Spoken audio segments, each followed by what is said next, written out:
Hello, আসসালামু আলাইকুম। সবাই আমার কথা শুনতে পাচ্ছ কিনা? একটু দ্রুত বলো।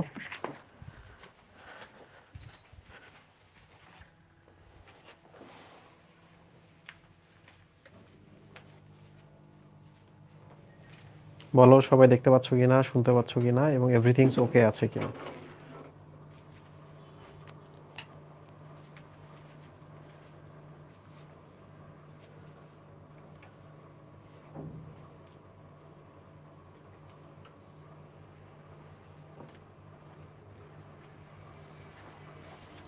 এসি অফ করো। শীতের মধ্যে মাইরে ফেলবো নাকি আমাকে?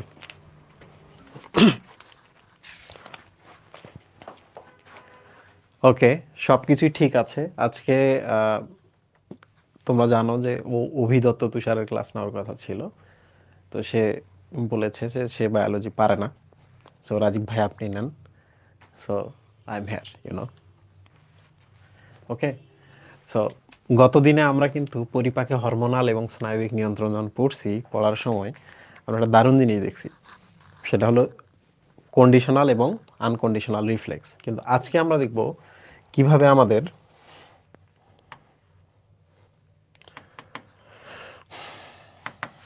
গ্যাস্ট্রিক রসক্ষরণ হয়। গ্যাস্ট্রিক রস প্লাস আন্তরিক রস দুইটাই আমরা দেখব। আন্তরিক রস ক্ষরণ। তো তোমরা দ্রুত আমাকে বলো তো গ্যাস্ট্রিক রস কোথায় ক্ষরণ হয় এবং আন্তরিক রস কোথায় ক্ষরণ হয়? দ্রুত বলো তো। সাউন্ড হালকা বাজতেছে, বাজতে দাও। বলো গ্যাস্ট্রিক রস কোথায় ক্ষরণ হয় এবং আন্তরিক রস কোথায় ক্ষরণ হয়?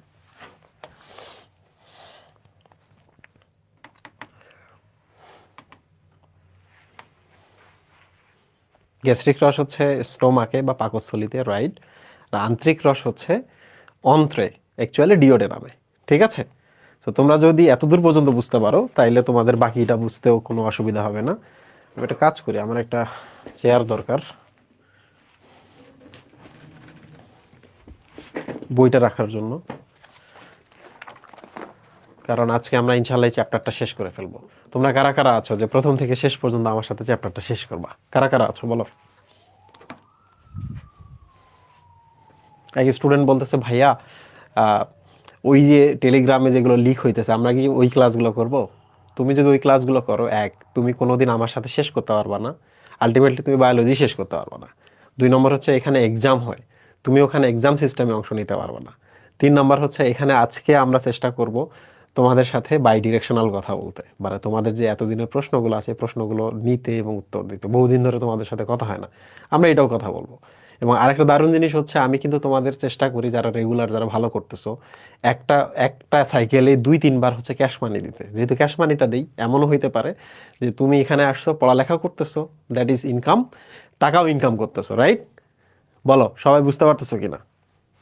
এবং কারা আমার সাথে শেষ পর্যন্ত থাকবে? আজকে খুবই দারুণ জিনিস আছে, বলো তো। ওকে, থ্যাংক ইউ। প্রায় 100 জনের মতো আজকে ক্লাস করছে। হ্যাঁ। আর টেলিগ্রামে যেটা আছে, টেলিগ্রামে যেটা আছে সেটা চুরি, চুরি ইজ অলওয়েজ চুরি। তুমি যে পড়ালেখা করো সেম অবস্থা, ওকে। আচ্ছা, সো আজকে আমরা দেখব যে পরিপাক হইতেছে, এই রসগুলো যে ক্ষরণ হইতেছে এক এক করে আমরা সব দেখব। ওকে, প্রথম আমরা একটা ছবি দেখি।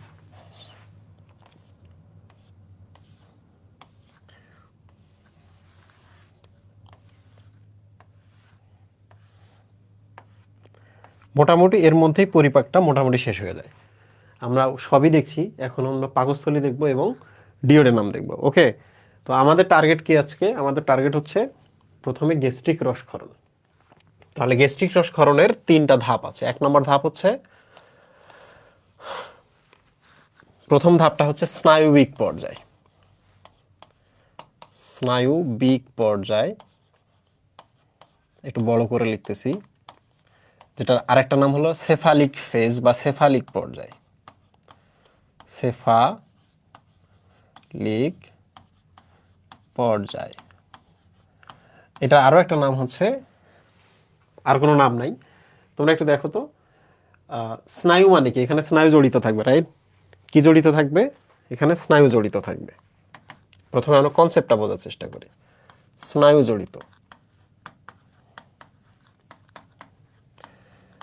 কোন স্নায়ু? দিস ইজ ভ্যাগাস স্নায়ু, তাই না?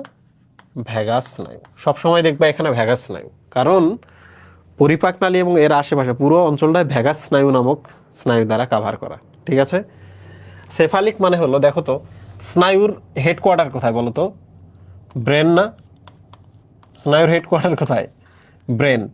তাহলে এই যে আমরা ভ্যাগাস স্নায়ুর কথা বলতেছি, তাহলে ব্রেন থেকে আসছে, এসে কাজ করতেছে না? তাহলে আমরা এটাকে কি সেফালিক পর্যায়ে বা ব্রেনের পর্যায়ে বলতে পারি? পারি না? সো এইটা হচ্ছে 1 নাম্বার। 2 নাম্বার যেটা, সেটার নাম হলো গ্যাস্ট্রিক পর্যায়, একটু পরে আমি বলবো। গ্যাস্ট্রিক পর্যায়ে, তাহলে বলো তো এই গ্যাস্ট্রিক পর্যায়ে সমস্ত কিছু পাকস্থলীতেই ঘটবে, ঠিক কিনা? সমস্ত কিছু পাকস্থলীতে। ওই পর্যায়ে মাথা জড়িত, এই পর্যায়ে সবকিছু পাকস্থলীতে ঘটবে। আমরা আসলে কি দেখতেছি? এই যে গ্যাস্ট্রিক জুস, অ্যাসিড কিভাবে ক্ষরণ হবে এবং পাকস্থলীর রস কিভাবে ক্ষরণ হবে এবং পরবর্তীতে কিভাবে বন্ধ হবে। 3 নাম্বার যেটা, সেটা হলো আন্ত্রিক পর্যায়। কি পর্যায়? আন্ত্রিক বা ইন্টেস্টিনাল ফেজ। ইংরেজিগুলোও দেখবা, ঠিক আছে? ফিজিক্স কেমিস্ট্রিতেও সেম, কিন্তু ইংরেজিগুলো দেখতে হবে, কারণ ভবিষ্যতে যখন তোমরা মেডিকেল, ভার্সিটি, বুয়েট সব কিছুতেই পরীক্ষা দিবা, সব সময় তুমি এগিয়ে থাকবা, সব সময় তুমি এগিয়ে থাকবা। ওকে, লাইট ঠিকঠাক আছে? লাইট ঠিকঠাক আছে? তোমার ফোনের ব্রাইটনেস বাড়াও। সো ফার্স্ট জিনিসটা, পরিপাক আমরা এখন কোথায় করবো বলো তো? পাকস্থলীতে। এই যে গ্যাস্ট্রিক রসক্ষরণ দেখতেছি, তাহলে পরিপাক কোথায় দেখবো আমরা? পাকস্থলীতে, তাই না? পাকস্থলীতেই পরিপাক দেখবো। তাহলে ফার্স্ট কাজ, খাদ্য এখন এখানে, খাদ্য মুখে চলে আসছে, খাদ্য এখন এখানে, তাহলে পাকস্থলী কি কর্মযজ্ঞ শুরু করবে কিনা? মুহিব, তুমি একবার চিন্তা করো তো, তুমি একবার চিন্তা করো যে তোমার বাসায় যদি আত্মীয় স্বজন আসে, ধরা যাক তোমার হচ্ছে বোন, বন্ধুলা ভাই আসতেছে, তোমার আম্মা, তোমার মা রান্না কি আসার পর আসুক তারপর শুরু করবো, নাকি আগে থেকে শুরু করে? আগে থেকে। তোমার বন্ধুলা ভাই দেখো এখানে, তোমার আম্মা এই জায়গায় রান্না বান্না শুরু করছে, মানে প্রিপারেশন শুরু করছে, তারা আসবে, ধোয়া মোছা, রান্না বান্না বা রুম ক্লিন করা, এভরিথিং তাদের জন্য, রাইট? তাহলে প্রথম পর্যায়ে ঘটনা দেখবো আমরা এখানে কি ঘটতেছে, কিন্তু খাদ্য এখন কোথায়? ওখানে। তাহলে বলো তো এই খাদ্যের খবরটা কি ব্রেনে যাবে না? ব্রেনে যাবে না? কিসের মাধ্যমে? স্নায়ুর মাধ্যমে। আবার বলো তো ব্রেনের মাধ্যমে খবরটা কোথায় আসবে? পাকস্থলীতে আসবে না? তাহলে পাকস্থলীতে ক্ষরণ শুরু হবে না বলো তো সবাই? গ্যাস্ট্রিক জুস ক্ষরণ। বলো ঠিক আছে কিনা? সিম্পল। ওকে, 1 ঘন্টার মতো এই ব্যাপারটা ঘটে। তাহলে আমরা এখন দেখলাম এইভাবে যে এই পর্যায়ে খাদ্য কোথায় থাকে? মুহিম, খাদ্য মুখে থাকে, মুখে থাকে, কিন্তু খবর যায় কিসের মাধ্যমে? স্নায়ুর মাধ্যমে। স্নায়ু, স্নায়ু থেকে কোথায় যায়? মস্তিষ্ক, মস্তিষ্ক থেকে ভ্যাগাস স্নায়ু, ভ্যাগাস স্নায়ু, ভ্যাগাস স্নায়ুর মাধ্যমে খবরটা কোথায় যায় মুহিব? পাকস্থলীতে, পাকস্থলী। তখন পাকস্থলী কি করে? গ্যাস্ট্রিক জুস ক্ষরণ শুরু করে। তাহলে শেষ এটা, গ্যাস্ট্রিক জুস ক্ষরণ। তাহলে আমরা একটা পড়ে ফেললাম। তোমরা এখন বই দেখে বলো তো যে আমি যে পর্যায়টা বললাম এটা কতক্ষণ ঘটবে? খাদ্য মুখে থাকে, স্নায়ুর মাধ্যমে মস্তিষ্কে যায়, মস্তিষ্ক থেকে ভ্যাগাস স্নায়ুর মাধ্যমে খবরটা আসে পাকস্থলীতে, এই যে আসতেছে, আসার পর পাকস্থলী তখন কি করে? গ্যাস্ট্রিক রসক্ষরণ করে। ব্যাপারটা সহজ কিনা? তোমরা শুধু আমাকে বলো যে ব্যাপারটা সহজ কিনা। এই পুরো ব্যাপারটা 1 আওয়ার ঘটে। ভ্যাগাস কি? ভ্যাগাস একটা স্নায়ু। তো তোমাদের আমি যখন স্নায়ুতন্ত্র পড়াবো তখন আমি তোমাদের শেখাবো ভ্যাগাস স্নায়ু কি জিনিস। তোমরা আমাকে বলো সহজ কিনা, মজা কিনা? কোনো জায়গায় আমি মুখস্থ করাই দিলাম? দেই নাই। ইয়েস, এই সহজ। দাঁড়াও দাঁড়াও, তোমরা যারা সহজ বলছো কিছুক্ষণ পর বললো ভাইয়া এত কঠিন কেন, আবার তার কিছুক্ষণ পর বললো বা ভাইয়া এত কঠিন জিনিস সহজ করে আমি বুঝে ফেললাম, এবং দ্যাট মোমেন্ট আমার নিজের ফুলফিলমেন্ট মনে হবে, আচ্ছা স্টুডেন্টগুলো সব বুঝে ফেলছে। আমি তো তোমাদের সবাইকে ট্যালেন্টেড মনে করি, সবাইকে, এবং আমি এটা মনে করি তোমার যদি আমি সঠিকভাবে বুঝাইতে পারি তাইলে তুমি বুঝে ফেলবা, এই আইকিউ তোমার আছে। সেকেন্ড, খাদ্য এবার কোথায়? খাদ্য এখানে, রাইট? খাদ্য চলে আসছে এখানে, এই দেখো খাদ্য চলে আসছে। খাদ্য যদি এখানে চলে আসে, এখানে দারুণ কিছু ঘটনা ঘটে। বলো তো তোমার টার্গেট কি? দুইটা জিনিস ক্ষরণ না? এনজাইম যেন এখানে ক্ষরণ হয়। কি কি ক্ষরণ হয়? এনজাইম ই। এনজাইমগুলো সক্রিয় করতে কি লাগে বলো তো? HCl না? তাহলে HClটাও ক্ষরণ করতে হবে কিনা? এই দুটো ক্ষরণ করলেই তো তোমার কাজ শেষ। পাকস্থলীতে যখন খাবার আসবে দুইটা জিনিস ক্ষরণ করবে, একটা হলো এনজাইম আর একটা কি HCl। HClটা কি করবে? এনজাইমগুলোকে সক্রিয় করবে, এনজাইমগুলো তখন খাদ্যটাকে পরিপাক করবে। সিম্পল কিনা বলো, এই পর্যন্ত বুঝছো কিনা? কারণ প্রত্যেকটা মোমেন্টে আমি তোমার কাছে ফিডব্যাক নেবো, দেন আগাবো। বলো বুঝছো কিনা? Yes, thank you, thank you.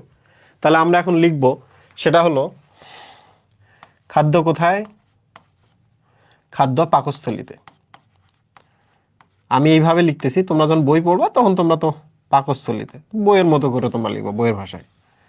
খাদ্য যখন পাকস্থলীতে, তোমরা আমাকে শুধু এই জিনিসটা বলো, খাদ্য যখন এখানে আসবে দেয়ালগুলোকে কি তারা চাপ দিবে না?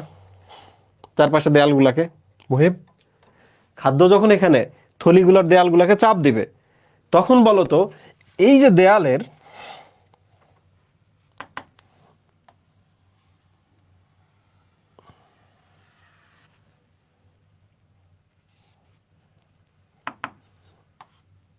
তোমরা আমাকে বলো তো দেয়ালে স্নায়ু আছে না? স্নায়ু আছে কিনা? খাদ্য যখন আসবে দেয়ালে চাপ দিবে, তাহলে আমরা এবার লিখবো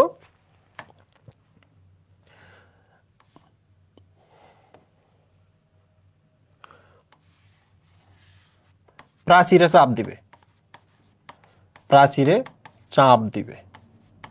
চাপ দিলে তোমরা আমাকে বলো তো এই জায়গায় স্নায়ু আছে, আছে কিনা? স্নায়ু আছে, আছে কিনা মুহিব? তাহলে এক নাম্বার হচ্ছে স্নায়ু, স্নায়ুগুলোকে চাপ দিবে। তাহলে আমরা লিখবো স্নায়ুকে চাপ দেয়। ও আচ্ছা, প্রাচীরে চাপ দেয়, তার মানে স্নায়ুগুলো তখন এক্সাইটেড হবে। আমাকে চাপ দিচ্ছে, আমি কি রেগে যাব না? উদ্দীপ্ত হবে। স্নায়ুগুলো যখন উদ্দীপ্ত হবে, তোমরা এবার বলো তো আমাকে, এই যে এই জায়গায় আমি কি তোমাদের এইরকম একটা পড়াইছিলাম না, গ্যাস্ট্রিক পিট, এখানে এইরকম কোষ থাকে, পড়াইছিলাম কিনা বলো? তখন এই কোষগুলা চাপ খাবে না?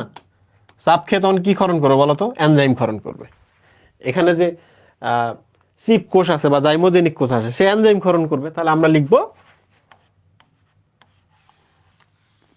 এনজাইম ক্ষরণ।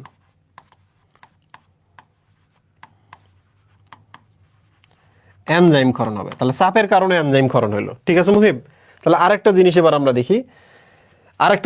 দেখি, সেটা হলো যখন চাপ দিবে তখন আরেকটা ঘটনা ঘটবে। সেটা হলো এখানকার জি কোষ বলে একটা কোষ আছে, জি কোষ উদ্দীপ্ত হবে। জি কোষ যদি উদ্দীপ্ত হয়, তাহলে বলো তো গ্যাস্ট্রিন নামক হরমোন ক্ষরণ হবে না? এই জায়গায় কি গ্যাস্ট্রিন নামক হরমোন ক্ষরণ হবে না? G for gastrin. যে কোষ গ্যাস্ট্রিন ক্ষরণ করে তার নাম জি কোষ।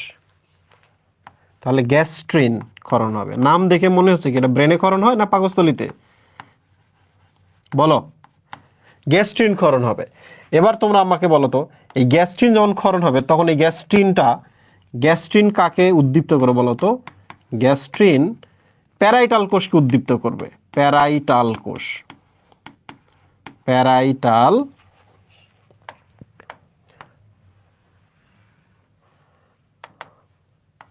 প্যারাইটাল কোষকে উদ্দীপ্ত করবে। উদ্দীপ্ত মানে কি? এক্সাইটেড করা আর কি, কাজের জন্য বলা যে তুমি কাজ করো। এবার বলো তো প্যারাইটাল কোষ যদি উদ্দীপ্ত হয়, তাহলে প্যারাইটাল কোষ থেকে কি ক্ষরণ হবে বলো তো? HCl ক্ষরণ হবে না মুহিম? HCl যদি ক্ষরণ হয়, তারা কি এনজাইমগুলোর উপরে কাজ করবে না? তখন এনজাইমগুলোকে সক্রিয় করবে। তাহলে আমরা এখানে লিখি এনজাইম সক্রিয় করো। এনজাইম সক্রিয় করুন। তোমরা কি বুঝছো জিনিসটা? খাবার আসলো, চাপ খেয়ে এনজাইম ক্ষরণ হলো। তোমরা জানো পাকস্থলীর এনজাইমগুলো নিষ্ক্রিয়, তাহলে এখন আমার HCl লাগবে। তাহলে এখান থেকে জি কোষ আছে, জি কোষ গ্যাস্ট্রিন ক্ষরণ করবে, গ্যাস্ট্রিন গিয়ে প্যারাইটাল কোষের উপর কাজ করবে, প্যারাইটাল কোষ HCl ক্ষরণ করবে। তাহলে HCl গুলা ঘুমন্ত এনজাইমগুলোকে সক্রিয় করবে। বলো তোমরা বুঝছো কিনা? সবাই বলো বুঝছো কিনা? বলো বলো বলো সবাই, এবার বলো তো সহজ না কঠিন? সহজ না কঠিন? Thank you, thank you. তাহলে এখন পরিপাক চলতেছে আমাদের, দেখো আমাদের গ্যাস্ট্রিক পর্যায় শেষ। এবার তোমরা আমাকে বলো সমস্ত কাজ পাকস্থলীতে হলো কিনা? কেউ কি বাইরে জড়িত আছে? কেউ জড়িত না। হ্যাঁ, আর একটা কাজ হতে পারে, এই খবরটা ব্রেনে যায়, ব্রেন আবার হেল্প করে থাকে যে আচ্ছা আমিও তোমাদের একটু হেল্প করি। এই তো কোন স্নায়ুর মাধ্যমে? ভ্যাগাস স্নায়ুর মাধ্যমে, সেম। ওকে, সো এবার চলে আসি আমরা আন্তরিক পর্যায়ে। বলো তো দুলাভাই বাড়িতে আসছে, বোন দুলাভাই বাড়িতে আসছে, বোন দুলাভাই কি এবার বাড়ি থেকে বের হয়ে যাবে না? একটা সময় তারা চলে যাবে না? খাদ্য এখন কোথায় আসতেছে বলো? খাদ্য এখন কোথায়? খাদ্য এখন ডিওডেনামে, রাইট? ইয়েস। ডিও মানে ডিআইও না, ডুও, ডিইউও, ডুও। ডুও মানে টু, বা ডুও মানে হচ্ছে 12। অ্যাকচুয়ালি এটার দৈর্ঘ্য হচ্ছে 4, 4 এবং 4, 12 আঙ্গুল। এই জন্য এটার নাম হচ্ছে ডুওডেনাম। ওকে, তাহলে খাদ্য এখন কোথায়? ডিওডেনামে। তুমি এবার তোমার বেসিক সেন্স থেকে চিন্তা করো তো, খাদ্য যখন এখানে, তখন ওই জায়গাটা তুমি সব বন্ধ করতে হবে না? কি কি করতে হবে দেখো, 1, এনজাইমের ক্ষরণ বন্ধ করতে হবে। 2, HCl এর ক্ষরণ বন্ধ করতে হবে। 3, খাদ্যগুলো যে নিচে নামতেছে এগুলোকে কি জোরে জোরে নামতে দিবা না আস্তে আস্তে নামতে দিবা? আস্তে আস্তে আসো, ভালো করে পরিপাক করবো তোমাকে, তুমি আস্তে আস্তে আসো। তাহলে এই যে এখানে যে স্ফিংটারটা আছে, এই স্ফিংটারটাকে একটু সংকুচিত করতে হবে না বলো তো? তাহলে খাদ্যগুলো আস্তে আস্তে আসবে না? আসবে। প্রিয় স্টুডেন্ট, আরেকটা জিনিস মনে রাখবা, খাদ্যগুলো আস্তে আস্তে আস্তে আস্তে ঠিক আছে, তারপরেও কিন্তু সবসময় পাকস্থলীতে কিছু না কিছু খাদ্য রেখে দিতে হয়, তাই না? কিছু না কিছু রেখে দিতে হয়, কারণ ওই যে HCl কিংবা কিছু এনজাইম তো অতিরিক্ত সবসময় থেকেই যায়। খাদ্য যদি কিছু এখানে না রাখো, তাহলে কিন্তু ওরা এসে করবে কি, দেয়ালগুলোকে খাওয়া শুরু করবে, এটা খুব খারাপ। তাহলে তুমি আমাকে আজকে বলো তো, আমরা কি কখনো আমাদের পেট খালি হতে দিব, নাকি সবসময় পেটে কিছু না কিছু খাবার রাখবো? কোনটা বেটার তোমরা আমাকে বলো। তাহলে পেটের মধ্যে মানে পাকস্থলীর মধ্যে কিছু না কিছু খাবার আমরা সবসময় রাখবো, কারণ যারা যারা দীর্ঘক্ষণ পর খায়, ক্ষুধা লাগছে তারপরেও ক্ষুধা টানতেছে, তাদের কিন্তু ওই যে এখানে কোনো খাবার থাকে না, অ্যাসিডগুলো এনজাইমগুলো এসে তাদের দেয়ালে ক্ষত সৃষ্টি করে, তাদের আলসার হয়। বিশেষ করে আমাদের মায়েদের ক্ষেত্রে এটা হয়, মায়েরা কিন্তু খাইতে চায় না। তো সবচেয়ে ভালো জিনিস কি, ভাইয়া আমি তো 3 বার খাই, খুব মোটা হইতেছি। তুমি 3 বার খাও, মোটা হইতেছো, তোমার মোটা হওয়ার কারণ হলো তুমি ভয় পাও খাইতে। এই জন্য ক্ষুধা লাগছে তাও খাও না, খাও না, খাও না। এরপর যখন খাইতে বসো তখন একবারে আবার 3 বেলার ভাত খায় ফেলো। ইটস বেটার, ক্ষুধা লাগতে কখনো দেওয়া যাবে না। সো তুমি 3 বেলার জায়গায় 6 বেলা খাবা, কিন্তু অল্প অল্প করে খাবা। বলো, তোমরা কি এখন থেকে এই ফর্মুলা ফলো করবা যে আমি 3 বেলায় যা খাইতাম, 3 বেলার খাবারটা আমি এখন 6 বেলা খাবো, বাট অল্প অল্প করে খাবো, তাহলে ক্ষুধাও নাই, বেশি খানাও নাই। তোমরা বলো তো আজকে যে তোমরা এই যে পাকস্থলীর যন্ত্রণা থেকে মুক্ত হবা, যারা এটা আমল করবা, যারা এটা আমল করবা পাকস্থলীর যন্ত্রণা থেকে মুক্ত হবা।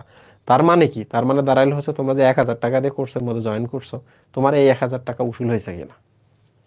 সারা জীবন দেখবা লাখ লাখ টাকার গ্যাসের ওষুধ খাইতে হবে, তাই না? ওকে, ভেরি গুড। মুহিব, খাবার এখন কোথায়? এখানে। তাহলে এখন আমাদের যেটা করতে হবে, দেখো খাবার যখন এখানে আসে, তখন এখানেও তো কোষ আছে, আছে না? ওকে, তাহলে এখান থেকে কি কি ক্ষরণ হয়? 1, সিক্রেটিন ক্ষরণ হয়। কি ক্ষরণ হয় মুহিম? সিক্রেটিন। 2, আর একটা নাম আছে কোলেসিস্টোকাইনিন। কোলেসিস্টোকাইনিন। ঠিক আছে মুহিব, খুব সিম্পল, খুবই সিম্পল। কি কাজ করে? এই যে দেখো, আরও একটা হরমোন ক্ষরণ হয়, এটার নাম হচ্ছে, আরও একটা হরমোন ক্ষরণ হয়, তার নাম হচ্ছে সোমাটোস্টেটিন। কি নাম মুহিব? সোমাটোস্টেটিন। নামগুলো কি খুব কঠিন? সোমাটোস্টেটিন। তাহলে আমরা এক এক করে শেষ করি। ওকে, তোমাদের কি মনে আছে এখান থেকে যে গ্যাস্ট্রিন ক্ষরণ হয়েছে, এই যে এখান থেকে, তাহলে দ্যাট ইজ জি কোষ। কি কোষ ছিল এটা মুহিব? জি কোষ। ক্ষরণ হয়েছে কি? একটা hormone, that is call gastrin. Gastrin এসে কোন কোষের উপর কাজ করছে? প্যারাইটাল কোষ। মনে আছে? প্যারাইটাল কোষ। প্যারাইটাল কোষ তখন কি করছে? HCl। HCl তখন কি করছে? এই এনজাইমটাকে সক্রিয় করছে, তখন এই এনজাইমটা খাদ্যের উপর কাজ করছে, তাই না? বলো। নামগুলো কঠিন না, নামগুলো খুব সহজ। এক, সিক্রেটিন, এটা পৃথিবীর প্রথম আবিষ্কৃত হরমোন। কোলেসিস্টোকাইনিন, নামটা খুব সহজ। সোমাটোস্ট্যাটিন, নামটাও খুব সহজ। কেন এটা সহজ? কারণ কয়েকদিন পরে এই নামগুলো তুমি বারবার পাবা, তখন দেখবে এগুলো সব পানিপাত। তাহলে এখন আমরা এগুলো কি কি কাজ করে এখন এক এক করে দেখব। প্রথম কাজ বলো তো, এইচসিএল ক্ষরণ যে করে প্যারাইটাল কোষ, তাকে থামাইতে হবে না? তাকে যদি থামাইতে চাও গেস্ট্রিনকে থামাইতে হবে না? গেস্ট্রিনকে যদি থামাইতে চাও তাহলে জি কোষটাকে বন্ধ করে দিলেই তো হচ্ছে, ঠিক না? সব শুরু যেখান থেকে সেখানে বন্ধ করে দাও। এই সোমাটোস্ট্যাটিন রক্তে ভাসতে ভাসতে ভাসতে ভাসতে এই দেখো জি কোষকে বন্ধ করে দেয়, বন্ধ। জি কোষকে যদি বন্ধ করে দাও তাহলে no gastrin, no gastrin means তারা আর প্যারাইটাল কোষের উপর কাজ করতে পারবে না, প্যারাইটাল কোষ তখন আর এই সেল ক্ষরণ করবে না। হিসাব চুকে গেল কিনা বলো তো? তাহলে প্রথম যে জিনিসটা আমরা লিখবো সেটা হলো অন্ত্র। অন্ত্রের একটা কোষ আছে, তার নাম হলো ডি কোষ। কি কোষ মুহিব? ডি কোষ। ডি কোষ থেকে ক্ষরণ হয় কি? সোমাটো স্ট্যাটিন। সোমাটোস্ট্যাটিন কি করে মুহিব? জি কোষের উপর কাজ করে। জি কোষ, জি কোষ কি করে? গ্যাস্ট্রিন বন্ধ, গ্যাস্ট্রিন ক্ষরণ বন্ধ। গ্যাস্ট্রিন ক্ষরণ যদি বন্ধ হয় তাহলে no HCl, no HCl. No HCl মানে কি? বন্ধ। তোমরা আমাকে বলো পুরো ব্যাপারটা বুঝছো কি না? 1 2 3 সেকেন্ডের মধ্যে সবাই কমেন্ট করো পুরো ব্যাপারটা বুঝছো কি না। ভেরি গুড, মানে মাথা কেটে দাও সবার আগে।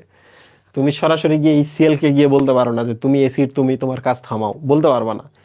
ওর নাটের গুরুকে জি কোষ, গ্যাস্ট্রিন, গ্যাস্ট্রিন গিয়ে প্যারাইটাল কোষ, প্যারাইটাল কোষ থেকে এইচসিএল, তাহলে নাটের গুরুকে থামাও, জি কোষকে থামাও, ডান। 2 নম্বর, 2 নম্বরটা আমরা এখানে লিখি। 2 নম্বর, এবার এবার আমাদের কি করতে হবে? এইচসিএল তো তুমি থামাইছো, দেখো তুমি এইচসিএল থামাইছো, এবার এনজাইমকে থামাইতে হবে না মুহিম? তো এনজাইমকে তুমি যদি থামাইতে চাও তাহলে তোমাকে এবার সিক্রেটিনের উপর হেল্প নিতে হবে। কার উপর হেল্প নিতে হবে? সিক্রেটিনের। সিক্রেটিন গিয়ে করবে কি? যে কোষ থেকে এনজাইম ক্ষরণ হয় তাকে বন্ধ করে দিবে, তাহলে এনজাইম আসবে না আর।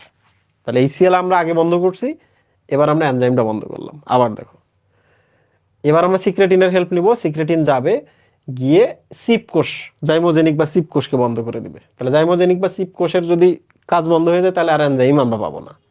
পাকস্থলী তো আমরা সব বন্ধ করতেছি, তাই না? তাহলে আমরা আমরা এবার লিখব যে অন্ত্র, অন্ত্র থেকে কি ক্ষরণ হয়? সিক্রেটিন। সিক্রেটিন কি করে? পাকস্থলীতে যায়। পাকস্থলীতে গিয়ে কি করে? সিপ কোষ বা জাইমোজেনিক কোষের উপর কাজ করে। সিপ কোষ বা এটার আরেক নাম হচ্ছে জাইমোজেনিক কোষ। সো জাইমোজেনিক কোষ অফ মানে হচ্ছে জাইমোজেনিক কোষের কাজ বন্ধ করে। কোষের কাজ যদি বন্ধ হয় এনজাইম ক্ষরণ থামে, এনজাইম ক্ষরণ বন্ধ হয়, তাই না? তাই না মহিম? এনজাইম ক্ষরণ যখন বন্ধ হয়ে যাবে তখন কি হয় বলো তো? তখন আরে হয়ে গেল তো, আর কি লাগা লাগবে? তোমরা কি এবার পাইছো? সোমাটোস্ট্যাটিন এইচসিএল এর উপর কাজ করতেছে আর হচ্ছে সিক্রেটিন বন্ধ করতেছে। এখন প্রশ্ন হলো কোলেসিস্টোকাইনিন কি করে? এই এখন প্রশ্ন হলো কোলেসিস্টোকাইনিনের কাজ কি? তুমি এত ভয় পাইতেছো কেন? আন্ডু বলে একটা সফটওয়্যার আছে, আমাদের জীবনে কোনো আন্ডু সফটওয়্যার নেই, ভুল করলে আমরা আর ওটাকে ঠিক করতে পারি না, বাট আমাদের বোর্ডে তো আন্ডু সফটওয়্যার আছে। এইচসিএল অফ মানে সব অফ, তারপর হচ্ছে এনজাইম ক্ষরণ অফ মানে সব অফ। তাহলে এখন এখন প্রশ্ন হইল যে স্টিল কিন্তু 2টা ইস্যু আছে। একটা হলো খাদ্যগুলো যেন আস্তে আস্তে নামে এবং সব খাদ্য যেন না আসে। এই জন্য আমরা কি করব? এই যে পাইলোরিক স্ফিংটার যেটা পড়াইছিলাম, পাইলোরিক স্ফিংটারটাকে সংকুচিত করতে হবে, তাহলে খাদ্যগুলো ধীরে ধীরে কম আসবে। এইটা একটা ইস্যু, আস্তে আস্তে আনার একটা ব্যাপার এখন আছে। 2 নম্বর যেটা, সেটা হলো যে এই খাবারগুলো যখন এখানে আসে এরা অনেক অ্যাসিড না, এইচসিএল সহ আসছে, তাহলে এই জায়গাটাকে এখন আমাদের কি করতে হবে? ক্ষারীয় পরিবেশ সৃষ্টি করতে হবে। তাহলে এখন আমাদের কাজ হচ্ছে এইটা ক্লোজ করে খাদ্যের প্রবাহ স্লো করব, এখানে যেন কিছু খাদ্য থাকেও, স্লো হলে আমরা এখানে ভালো পরিপাক করতে পারবো। 2 নাম্বার হচ্ছে যারা আসতেছে বেসিকলি তারা হাইলি অ্যাসিডিক, তাদেরকে আমাদের একটু নিউট্রাল করতে হবে। তাহলে এবার আমরা হেল্প নিব হচ্ছে কোলেসিস্টোকাইনিনের। এই যে এটাও এই দেয়াল থেকে কোলেসিস্টোকাইনিন ক্ষরণ হয়, কিভাবে কাজ করে আমি এবার দেখাই দিচ্ছি। এই যে এখানে দেখো, তাহলে এখান থেকে কি ক্ষরণ হলো বলতো, কোলেসিস্টোকাইনিন।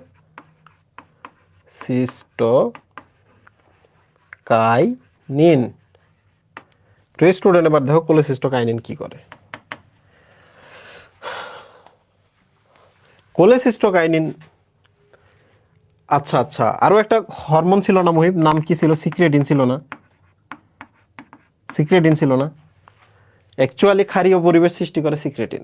উপরে গিয়ে তো সে কি ক্ষরণ বন্ধ করছে, দেখো সিক্রেটিন কিন্তু উপরে গিয়ে সিক্রেটিন কি করছে, কই গেল, কোথায় লিখছি না আমরা? আচ্ছা এই পাশে লিখছি। সিক্রেটিন এনজাইম ক্ষরণ বন্ধ করছে। এখন সিক্রেটিনের আরেকটা কাজ আছে, আমি এটা আগে লিখি। অন্ত্র, সিক্রেটিন শুধু ওইটাই বন্ধ করে না, আরেকটা কাজ আছে। সিক্রেটিন সিক্রেটিন যায় কোথায় জানো? অগ্নাশয়। কোথায় যায় মুহিম? অগ্নাশয়। আরেকটা কোথায় যায়? যকৃৎ। কোথায় যায়? যকৃৎ। তাহলে এই যে দেখো, দিস ইজ অগ্নাশয় অ্যান্ড দিস ইজ যকৃৎ। তাহলে এই যে সিক্রেটিন এবার কি করবে বলো তো, এই অগ্নাশয়েও যাবে অ্যান্ড যকৃতেও যাবে। দুইজনকেই বলবে আপনারা একটু বাইকার্বনেট আয়ন দেন। কি করবে? দুইজনকেই বলবে আপনারা একটু বাইকার্বনেট আয়ন দেন।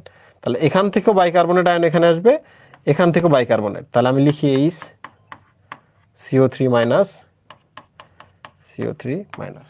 তাহলে সিক্রেটিন অগ্নাশয় এবং যকৃতে গেল, গিয়ে এই CO3 মাইনাস ক্ষরণ, এটা আবার কোথায় আসতেছে বলতো? ডিওডেনাম। ডিওডেনামে এম্পুল অফ ভ্যাটার দিয়ে ডিওডেনামে আসতেছে। ডিওডেনামে গিয়ে কি করতেছে? অম্লীয়তাকে প্রশমন করে। শুধু প্রশমন করে তাই না, ক্ষারীয় পরিবেশ তাহলে ধীরে ধীরে সৃষ্টি করবে। ক্ষারীয় পরিবেশ, বলো আমরা কি ক্ষারীয় পরিবেশ এখানে সৃষ্টি করলাম কিনা, বলো। আবার বলবো? আচ্ছা, আমাদের টার্গেট ছিল হচ্ছে এখানে আমরা উপরের কাজগুলো বন্ধ করে দেবো। আমরা দিছি, কেমনে বন্ধ করছি।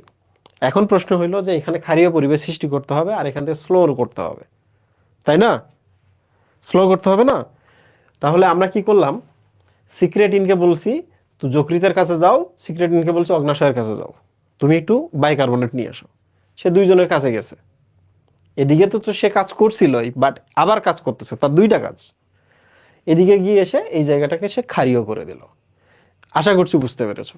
এখন প্রশ্ন হইল যে এখন এইটার উপর কাজ করতে হবে, ভালো করে খেয়াল করে, এখন এইটার উপর কাজ করতে হবে। 2 পিত্ত রস আনতে হবে না মুহেব? এই যে এখানে পিত্ত রস আছে না বলতো, এই যে পিত্তথলি, এবং এখান থেকে কি অগ্নাশয়ের এনজাইম আনতে হবে না? তোমরা আমাকে বলো, পিত্ত রস আনবে না এখানে, অগ্নাশয় থেকে এনজাইম এখানে নিয়ে আসবে না? আনতে হবে। তাহলে এবার আমরা কার উপর ভর করব? কোলেসিস্টোকাইনিনের উপর ভর করব। কোলেসিস্টোকাইনিন সে একসাথে অনেকগুলো কাজ করে। এই যে দেখো কোলেসিস্টোকাইনিন, তাহলে আমি একটু কালার দিলাম, তাহলে সে 3 জায়গায় কাজ করবে। এক, এখানে কোলেসিস্টোকাইনিন, এখানে সিসিকে কোলেসিস্টোকাইনিন, এখানে সিসিকে কোলেসিস্টোকাইনিন, সে 3 জায়গায় যাবে। তাহলে ওখানে যদি যাই কি হয় বলে তো, পাইলোরিক স্ফিংক্টার সংকুচিত করবে। পাইলোরিক, মনে রাখবা কোলেসিস্টোকাইনিনের একটা দারুণ কাজ আছে, সে পেশিকে সংকুচিত করে, পেশির সংকোচন করতে পারে। তাহলে দেখবা তোমার সব লজিক মিলতেছে, পেশির সংকোচন। একটুকু যদি মনে রাখো তাইলে তুমি এবার মিলাইতে পারবা লজিকগুলা। তাহলে এই পেশিকে সংকোচন করলো, করে পাইলোরিক স্ফিংক্টার সংকোচন করবে। তাহলে কি হয় বলো তো, গ্যাস্ট্রিক এমপ্টিংটা স্লো হয়ে যাবে, মানে পাকস্থলী থেকে খাদ্য আসা পাকস্থলী থেকে খাদ্য রিলিজ, মানে খাদ্য ডিওডেনামে ধীরে আসবে, ঠিক আছে। এটা ছিল এক। সে কারো কি করে, পেশির সংকোচন করে। তাহলে সে এবার যাবে, এই যে দেখো থলিটা আছে না, থলিটার পেশিটাকে গিয়ে চাপ দিবে। দেখো কোলেসিস্টোকাইনিন পেশির উপর কাজ করে, তাহলে সেই থলিটা আছে পিত্তথলি, পিত্তথলির পেশিটাকে চাপ দিবে। তাহলে বলো তো পিত্তরস কি এই পাশে এসে এম্পুলা অফ ভ্যাটার হয়ে ডিওডেনামে আসবে না? তাহলে আমরা লিখবো কোথায় যায়, পিত্তথলি। পিত্তথলি থেকে তাহলে কি আসে, পিত্তরস, পিত্তরস ক্ষরণ হয়। পিত্তরস ক্ষরণ কি হয়, ampulla of ভ্যাটার, ampulla of ভ্যাটার, ampulla of ভ্যাটার হয়ে কোথায় আসে বলো তো, ডিওডেনামে আসে। কারণ ডিওডেনামে তো পরিপাক করতে হবে, তাহলে আমাদের পিত্তরসও লাগবে। এবার চলে আসি আমরা 3 নম্বর কাজ।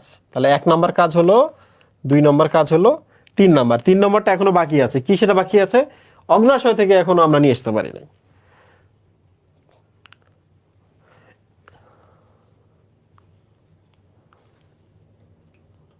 পেনের কালারটা আমি চেঞ্জ করলাম, প্লিজ প্লিজ ওয়েট করো, আমি আবার রিক্যাপ করব। যখন রিক্যাপ করব তখন সব কিছু আবার ঠিক হয়ে যাবে।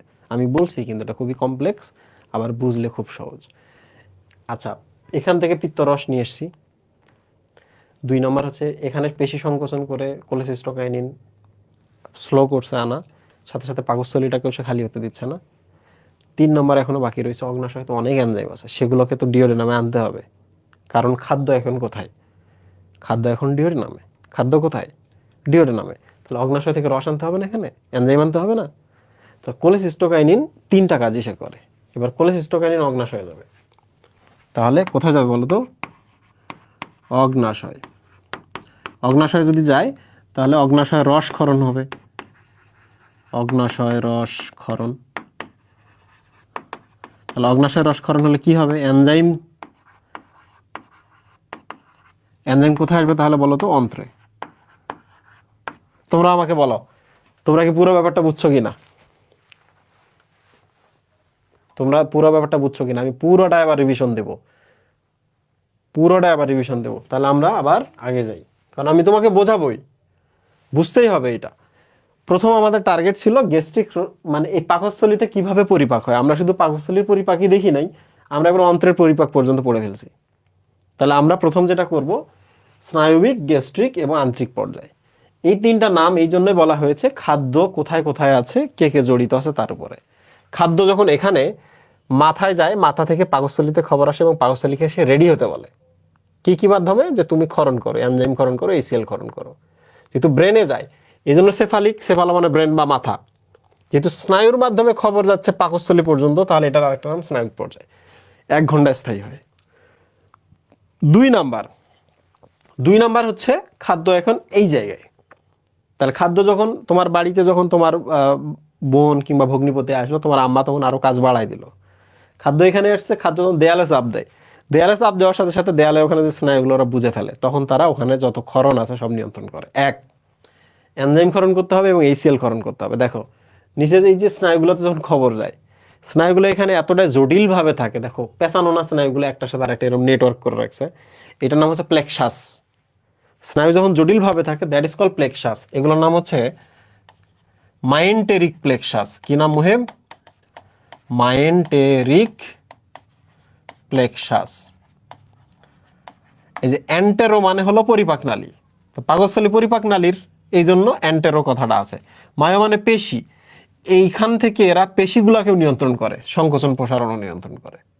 তো প্রিয় স্টুডেন্ট, আমরা এখন খাবার এখানে দেখতেছি, খাবার আসছে, দেয়ালে চাপ দিছে, মাইন্টেরিক প্লেক্সাস জানছে, জানার সাথে সাথে 2টা কাজ হবে। একটা হলো এখানে এনজাইম ক্ষরণ হবে এবং এইসিএল ক্ষরণ হবে। কিভাবে, এখানে প্যারাইটাল কোষ থেকে এইসিএল ক্ষরণ হয় এবং সিপ কোষ থেকে এনজাইম ক্ষরণ হয়। তাহলে তারা সিপ কোষকে বলবে যে তুমি একটু এনজাইম দাও, আর প্যারাইটাল কোষকে বলবে তুমি একটু এইচসিএল দাও। তোমরা কি বুঝতে পারছো ব্যাপারটা? এখন তোমরা তো জানো যে এখানে প্যারাইটাল কোষ থেকে যদি আমি এইচসিএল চাই, প্যারাইটাল কোষ থেকে যদি এইচসিএল চাই, সহজভাবে যাওয়া যাবে না, প্রথম আমার যেটা করতে হবে, এখানে জি কোষকে জানাইতে হবে।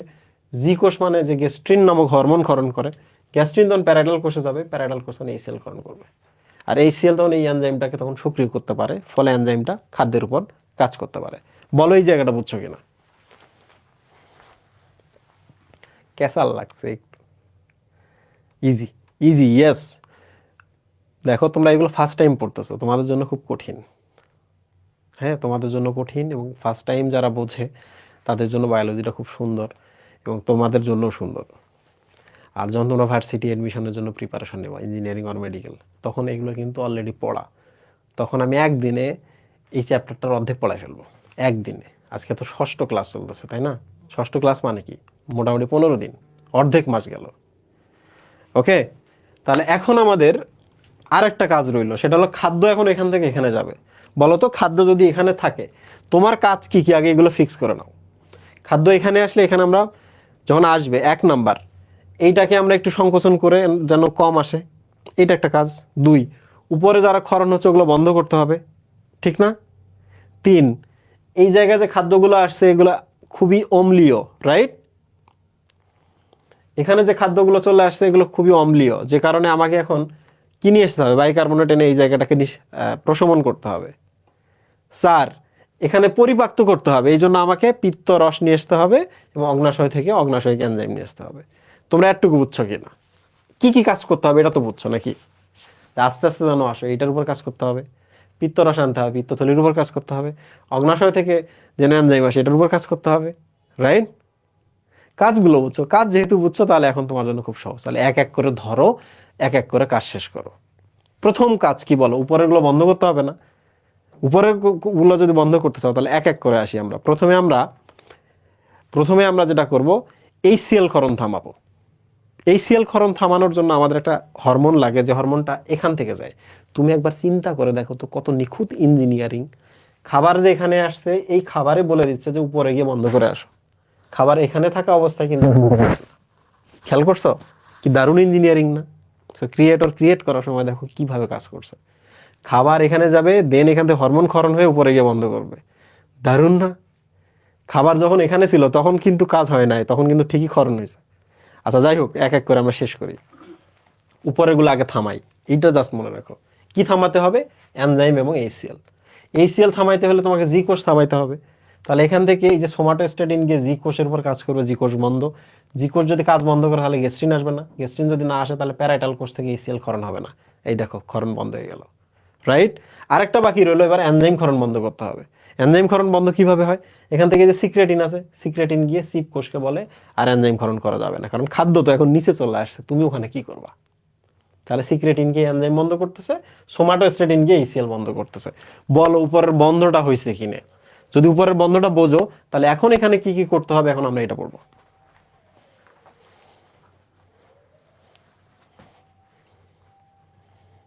ওকে, তাহলে এখন আমাদের এখানে কাজ কি কি রইলো? এক নাম্বার কাজ হলো যে আস্তে আস্তে যেন আসে। 2 নাম্বার কাজ হচ্ছে পিত্ত রস এবং অগ্নাশয় রস নিয়ে আসতে হবে। 3 নাম্বার কাজ হচ্ছে এখানকার অ্যাসিডিটি কমাইতে হবে। সিম্পল। ওকে, তাহলে আমরা এক এক করে চিন্তা করি। কোলেসিস্টোকাইনিন কিসের উপর কাজ করে? পেশির উপর কাজ করে। এখানে আসো। কোলেসিস্টোকাইনিন কিসের উপর কাজ করে? পেশির উপর কাজ করে। তাহলে কোলেসিস্টোকাইনিনের আমরা হেল্প নেব, গিয়ে বলবো তুমি এই পেশিটাকে সংকোচন করো, খাদ্য আনা স্লো করো। কোলেসিস্টোকাইনিনকে আমরা বলবো, গল্পের মাধ্যমে বুঝলে সহজে বুঝি, এটা লজিক বাবা। এখানে যদি গল্প বলি তাহলে আরো সমস্যা হয়ে যাবে। ওকে, আবার দেখো, কোলেসিস্টোকাইনিন পেশির উপর কাজ করে, ইউ নো দ্য লজিক। তাহলে 3 পেশিতে পাঠাও, তাহলে কি কি করে আমরা দেখে আসি। 1, এই পেশিকে যদি কাজ করে তাহলে খাদ্য স্লো আসে ধীরে ধীরে, তাহলে পাকস্থলীতেও কিছু খাদ্য থেকে গেল, যেগুলো স্লো আসতেছে আমরা ভালো করে পরিপাক করতে পারতেছি।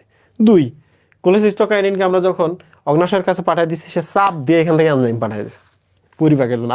দারুণ।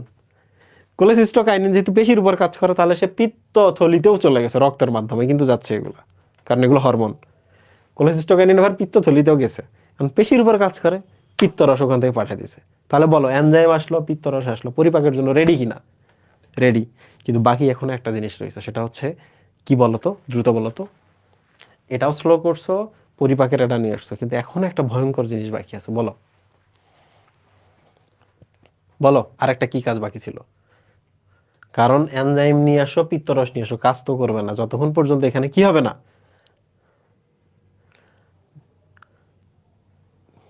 আল্লাহ, স্যার সিক্রেট ফাইলস কি? ও সিক্রেট ফাইলস কি? এইটা যখন তোমরা একাডেমিক শেষ করবা, মেডিকেল এডমিশন দিবা, তখন তোমরা বুঝবা সিক্রেট ফাইলস কি জিনিস। বাংলাদেশে যারা মেডিকেল এডমিশন দেয় সবচেয়ে বেশি কোশ্চেন তারা বাসায় সলভ করে। তো এগুলো রিটেন ফরম্যাটে লেখা 11,100 কোশ্চেনের একটা সেট, 111টা সেট। মেডিকেলের প্রশ্ন যেরকম না, সেম জেরক্স কপি আমরা বাসায় পাঠাই দিই, ওএমআর এক্সট্রা দিয়ে দিই, ওরা ওটা দেখে সলভ করে পরীক্ষার জন্য প্রিপারেশন নেয়।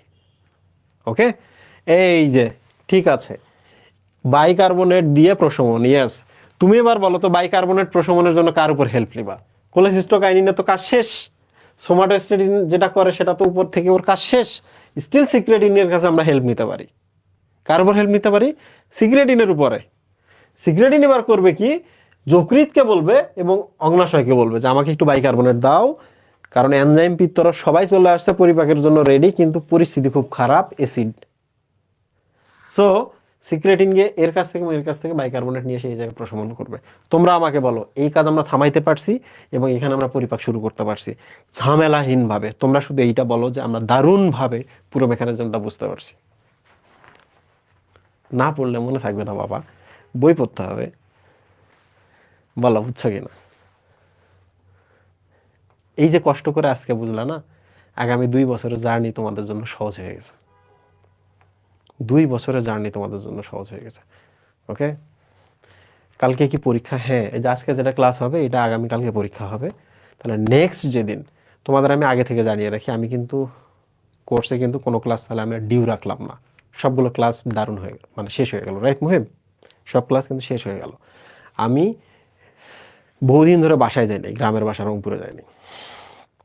সো ভার্সিটি ব্যাচের কিন্তু ক্লাস হচ্ছে বুধবারে শেষ, তো আমাকে 2 দিন ছুটি নেওয়া লাগবে। বৃহস্পতিবারে ক্লাসটা পেন্ডিং পড়তে পারে, তো আমি এটা কখনো না কখনো উঠাই ফেলবো। ওকে, ইন টাইমে থাকবে এবং যতগুলো ক্লাস যত সময় হওয়ার কথা তত সময়ের মধ্যে হয়ে যাবে। সো আমি কিন্তু নেক্সট বৃহস্পতিবারে ক্লাস নিতে পারবো না, কারণ বুধবারে সকালবেলা আমি যাব, ইউজুয়ালি যেটা হয়। আর বৃহস্পতিবারে সকালে যাবো, তাহলে বৃহস্পতিবারের ক্লাসটা আমি নিতে পারবো না। আজকে আমি চ্যাপ্টার শেষ করবো। ওকে, তা আরেকটা জিনিস বলে রাখি, তোমরা যারা আহ, তোমরা যারা হচ্ছে নতুন আসছো, তারা হঠাৎ করে ভাববা আচ্ছা ভাইয়া তো আজকে ক্লাস ছিল না, এরকম ভাইবো না। হ্যাঁ, ইউজুয়ালি আমি সব শেষ করি, ইন টাইমের মধ্যে শেষ করি। তো ভার্সিটি কোর্সটা অনেক বড় প্রেশারের কারণ ছিল, মেডিকেল কোর্স অনেক প্রেশারের কারণ ছিল, এগুলো শেষ করছি। সো আমাকে এটা ছুটি দিতে হবে। মেগা এক্সাম কবে হবে? তোমাদের আরেকটা চ্যাপ্টার হলে মেগা এক্সাম হবে, ওখানে আমি হাইডার, রুই মাছ, ঘাস ফড়িং পড়াই দেবো, দেন মেগা এক্সাম। ডেট কোনো সুনির্দিষ্ট নাই। ডেট কি, আজকে যদি এর পরিপাক শেষ হয়ে যায় তাহলে পরের দিনে কি পরিপাকের উপর ক্লাস 10,000 টাকা গিফট, রাইট? আর মেগা এক্সাম কবে? হাইডার, রুই মাছ, ঘাস ফড়িং যেদিন শেষ হবে তারপরের দিনে মেগা এক্সাম, 50,000 টাকা গিফট, 1,50,000 টাকা। ওকে, ঠিক আছে। সো আমরা এটা বুঝে ফেলছি মুহিব। সো তোমরা আমাকে বলো যে পরিপাকে হরমোন এবং যে নার্ভাস কন্ট্রোল আছে, তোমরা এটা বুঝছো কি না? দারুণভাবে বুঝছো। সো তোমরা দেখো একটা দারুণ জিনিস দেখো, তোমার যদি এখানে অ্যাসিড বেশি হয় তাহলে ডাক্তার তোমাকে যে ওষুধটা দিবে, হাই এখানে এই সিএলটা থামাবে না? খেয়াল করছো? এই সিএল থামাই দেবে। কোনো ওষুধ দিয়ে যদি তোমার পেটের জ্বালা পড়া বন্ধ না হয়, তখন এই যে এই স্নায়ুটা কেটে দেয়, জানো? ভ্যাগাস স্নায়ু কেটে দেয়, দিস ইজ কল্ড ভ্যাগোটমি। তাহলে এখানে যে পেইন টেইন হয়, এটা মাথায় খবর যাবে? যাবে না। আবার ও তো এখানে এই সিএল ক্ষরণ করায়, তো সে আর এই সিএলও তেমন একটা ক্ষরণ করাবে না। দারুণ ব্যাপার না? সো ডাক্তাররা কিন্তু এই যে মেকানিজম জানে, মেকানিজম জেনে তুমি যখন একটা রুগীর দিকে তাকাবা, আমি যদি তোমার দিকে তাকাই, আরেকজন যদি পাশ থেকে তাকায়, তাহলে আমি কিন্তু তোমার ভেতর বাহির নাড়ি নক্ষত্র এভরিথিং দেখতে পাবো। সো বায়োলজি জানার মধ্যে এটা মজা আছে। ওকে, যেমন একজন ইঞ্জিনিয়ার যখন একটা যন্ত্রের দিকে তাকায় কিংবা একটা প্রোগ্রামের দিকে তাকায়, সে কিন্তু বোঝে এখানে কি আছে। লাইক আমরা এরকম, তুমি যদি ডাক্তার হও, তুমি যদি এই বায়োলজি এরকম বোঝার চেষ্টা করো, একটা সময় গিয়ে দেখবো তুমি অনেক কিছু জানা ফেলছো। বলছি না মুখস্থ রাখতে হবে, মুখস্থ রাখার কাজ মাথার, সে যদি পারে রাখবে, না হলে না রাখবে, তোমার কাছে পড়া। শোষণ। ওকে, আমরা এখন দেখব শোষণ। হ্যাঁ, কিন্তু মনে থাকে না। 2 দিন ম্যাথ না করলে ম্যাথ মনে থাকে না, আবার তুমি বলতেছো যে ভাইয়া বায়োলজি মনে থাকে না। পাগল। শোষণ। এখন আমরা শোষণ মুহিত দেখব। আমরা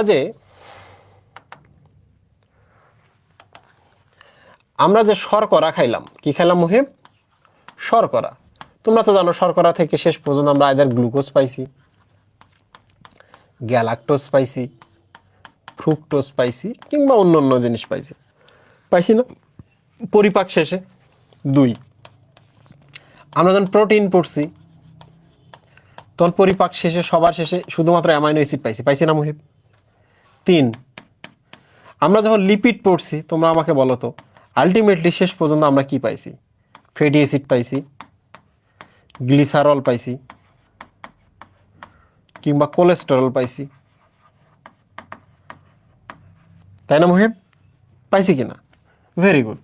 আমরা যখন পানি খাইছি, কি খাইছে? পানি। পানি খেয়ে কি আমরা হাইড্রোজেন অক্সিজেন পাইছি? না, পানি পরিপাক হয় না। 2, 5, আমরা যখন ভিটামিন খাইছি, ভিটামিন, ভিটামিন হিসাবেই থেকে গেছে। ভিটামিন খাবারের মাধ্যমে আমরা ভিটামিন হিসাবে পেয়ে গেছি, এটা কোনো পরিপাক হয় না। তাহলে 6 নম্বর হলো আমরা যখন লবণ খাইছি, লবণগুলো আয়নিত ফর্মে, তাই না? সোডিয়াম, পটাশিয়াম, ক্যালসিয়াম, ইত্যাদি ইত্যাদি। তোমরা আমাকে বলো যে তোমরা এটা বুঝছো কিনা, বলো দেখি। আমার ফেসবুক বাচ্চা কাচ্চাদের কি অবস্থা।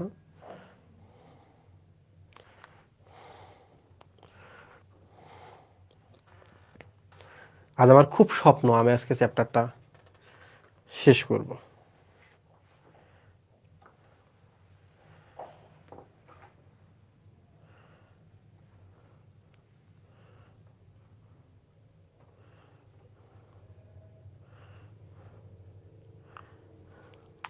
বলো বলো এটা বুঝছো কিনা?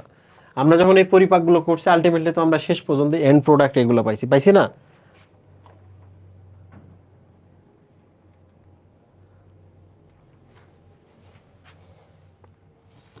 তো এখন আমাদের কাজ কি? তোমরা একটা জিনিস দেখো, পরিপাক নালী যখন হয়ে গেল, খাদ্যগুলো এখন এই যে এখানে পরিপাক শেষ, so duodenum, jejunum, and then হচ্ছে ইলিয়াম। দেখো এখান থেকে ধরা যাক জেজুনাম, ধরা যাক এখান থেকে, অ্যান্ড দেন হচ্ছে ইলিয়াম। তোমরা আমাকে বলো তো পরিপাক এখানে হয়েছে, পরিপাক এখানে হয়েছে, এবং পরিপাক এখানে হয়েছে, তাই না? শোষণ মানে কি? খুবই সিম্পল, খুবই সিম্পল। এখানে কিছু রক্তনালী আছে, বুঝতে পারছো মহিম? এইসব রক্তনালীতে যদি খাদ্য যায়, দ্যাট ইজ কল শোষণ। আলটিমেটলি এটা কোথায় যাবে? কোথায় যাবে? যকৃতে যাবে। হোয়াট ইজ শোষণ? এই জিনিসটা একটু আমরা বোঝার চেষ্টা করি। পরিপাক নালী থেকে রক্তনালীতে যাওয়ার নামই হচ্ছে শোষণ। দিস ইজ কল্ড শোষণ বা অ্যাবজর্পশন।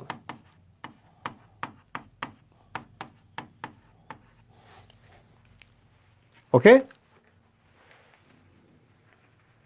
তোমাদের কি প্রবলেম হচ্ছে? ভাইয়া আপনার নেট প্রবলেম, সব তো দেখা যাচ্ছে।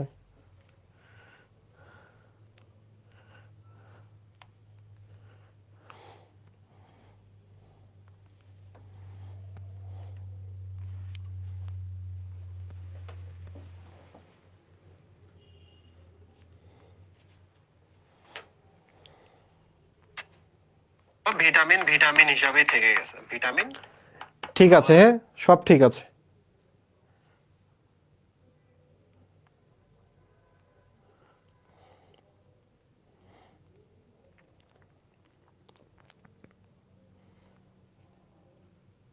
ওই ফোনের কি অবস্থা? সব ঠিক আছে না? দেখি, না ফোন না, ওদেরকে দেখাই।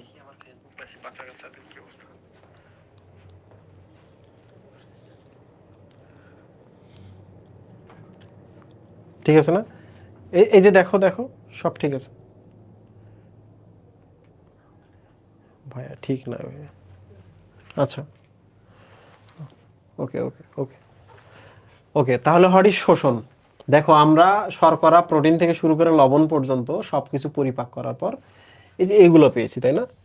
এগুলো পেয়েছি, এগুলো পেয়েছি, এন্ড প্রোডাক্ট এগুলো। লবণের কোনো পরিপাক হয় না, আয়নিত ফরম্যাটে থাকে। ভিটামিন কোনো পরিপাক হয় না, পানি পরিপাক হয় না, পানি পানি থেকে যায়। লিপিড পরিপাক হলে ফ্যাটি অ্যাসিড, গ্লিসারল, কোলেস্টেরল পাই। প্রোটিন পরিপাক হলে অনলি অ্যামিনো অ্যাসিড পাই। শর্করা পরিপাক হলে আমরা এরকম মনোস্যাকারাইড পাই। ঠিক আছে, ওকে।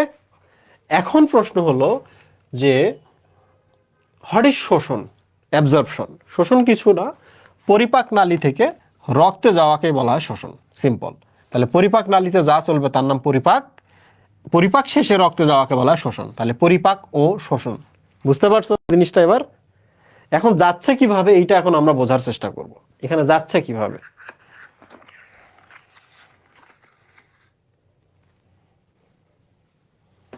যাচ্ছে কিভাবে দেখো। দিস ইজ পরিপাক নালী,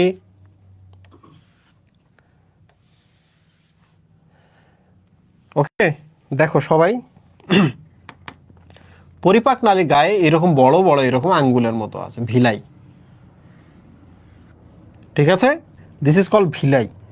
তাহলে একটু খেয়াল করো, এই যে এখানে রক্তনালী, দিস ইজ রক্তনালী। এই যে দেখছো, এই পাশে এসে যে এই পাশে চলে গেছে, এই পাশে এসে এই যে পাশে চলে গেছে।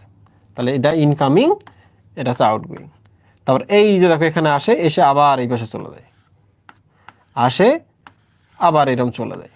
তাহলে কোনো কারণে তুমি যদি খাদ্য কণাটাকে এখান থেকে ভিলাইটা পার করে এই রক্তনালীতে দিতে পারো, তাহলে আলটিমেটলি কি এই রক্তনালীর মাধ্যমে খাবারগুলো কি যকৃতে যাবে না? বলো, যকৃতে যাবে কিনা বলো। ভাইয়া এখানে আপনি যেভাবে আগাচ্ছেন কলেজের সাথে মিলে না। আমরা কিভাবে সিকোয়েন্স করে পড়বো কলেজের সাথে না মেলার অনেকগুলো কারণ হচ্ছে যে আমি পরে শুরু করছি, অন্যদের থেকে 2-3 মাস পরে শুরু করছি। 2 নাম্বার হচ্ছে আমরা ভালো করে পড়তেছি। 3 নাম্বার হচ্ছে আমি যে 6টা ক্লাস নিতে 15 দিন লাগাইছি, 15 দিনে তোমার 2টা চ্যাপ্টার হয়তো কলেজে হয়ে গেছে। তো কলেজে মেলানো খুবই টাফ, হ্যাঁ, কলেজে মেলানো খুব টাফ। তুমি সবসময় পড়বা এখানে, কলেজে ক্লাস করবা, ক্লাস করার পর যে এক্সামগুলো হবে যদি দেখো আমার ক্লাসের সাথে মিলে গেছে তাহলে ক্লাসগুলো এখান থেকে করবা, করে কলেজে এক্সাম দিবা। যদি কোনো কারণে দেখো যে এটা মেলে নাই, ওইটা আপাতত কি করবা, কলেজেরটাই পড়ে নেবা, কিংবা ইউটিউবে আমার ক্লাস আছে সেখান থেকে দেখে নিবা। ওকে, আচ্ছা। সো আমরা পরিপাক দেখলাম, পরিপাকের আমরা শোষণটা দেখলাম। ওকে, পরিপাক নালী থেকে ভিলায়ের রক্তনালীতে যাওয়াকে বলা হচ্ছে শোষণ। প্রিয় স্টুডেন্ট, এখানে একটা দারুণ কথা আছে, সেটা হলো সবাই যে ভিলায়ের রক্তনালীতে যায় তা না। ভিলায়ে থাকে এই রক্তনালীতে যাচ্ছে এখান থেকে, এই যে এখান থেকে এখানে যাচ্ছে তা কিন্তু না। লিপিডের ক্ষেত্রে একটু উল্টা। এই যে এখানে কিন্তু লসিকা নালী থাকে, দিস ইজ লসিকা নালী, লসিকা নালী, লসিকা নালী। শুধুমাত্র লিপিড আছে, সে কিছু যায় রক্তে, আর বড় বড়গুলো সবগুলো যায় লসিকা নালীতে। তোমরা কি বুঝছো এটা? সবাই পরিপাক নালী থেকে ভিলায়, এই যে আঙ্গুলের মতো জিনিসগুলা ভিলায়ে থাকা এই রক্তনালীতে যায় সবাই। ইভেন লিপিডও যায়, লিপিডের ছোট ছোটগুলা। কিন্তু লিপিড যেগুলো বড় বড় তারা রক্তনালীতে না গিয়ে তারা যায় হচ্ছে লসিকা নালীতে। বুঝছো? সবাই যাচ্ছে রক্তনালীতে, শুধু লিপিডের যেগুলো বড় বড় সেগুলো যাচ্ছে লসিকা নালীতে। সিম্পল। এখন আমরা এক এক করে দেখব কারা কিভাবে যাচ্ছে।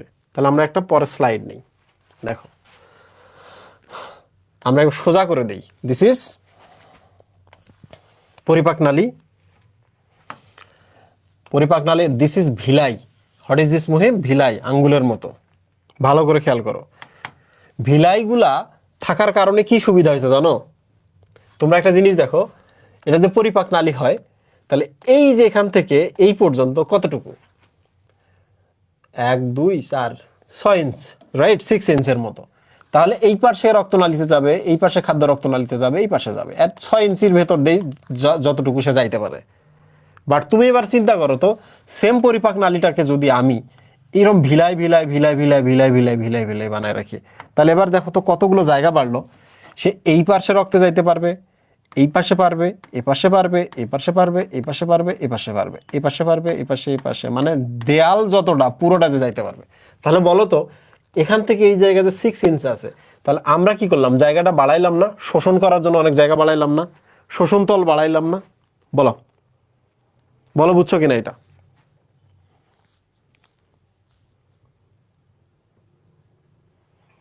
ওকে, তাহলে ভিলাইয়ের কাজ কি? পরীক্ষায় প্রশ্ন আসে। ভিলাইয়ের কাজ হচ্ছে অন্ত্রের শোষণ তল বৃদ্ধি করা, অন্ত্রের শোষণ তল বৃদ্ধি করা। তাহলে এই যে দেখো, এখান থেকে এই জায়গাটা অল্প একটু এই পাশে খাদ্য যাইতো, বাট যখন আমরা এরকম এরকম করছি, খাদ্য এই পাশে আসবে, এই পাশে আসবে, এই পাশে আসবে, এই পাশে ঢুকবে, এই পাশে, এই পাশে, এই পাশে, এই পাশে। দেখছো কত রাস্তা দিয়ে এখন খাদ্য যাইতে পারতেছে। শুধু এইটাই না, তুমি জেনে খুব অবাক হবা যে ভিলাইয়ের উপরও আবার এরকম ছোট ছোট ছোট ছোট মাইক্রো ভিলাই আছে। তাহলে বলো তো এবার, পরিপাকের জন্য, শোষণের জন্য কত বড় একটা অঞ্চল বৃদ্ধি পেল?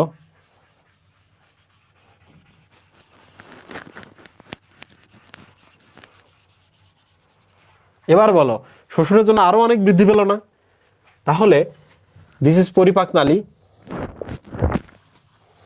দিস ইজ পরিপাক নালী।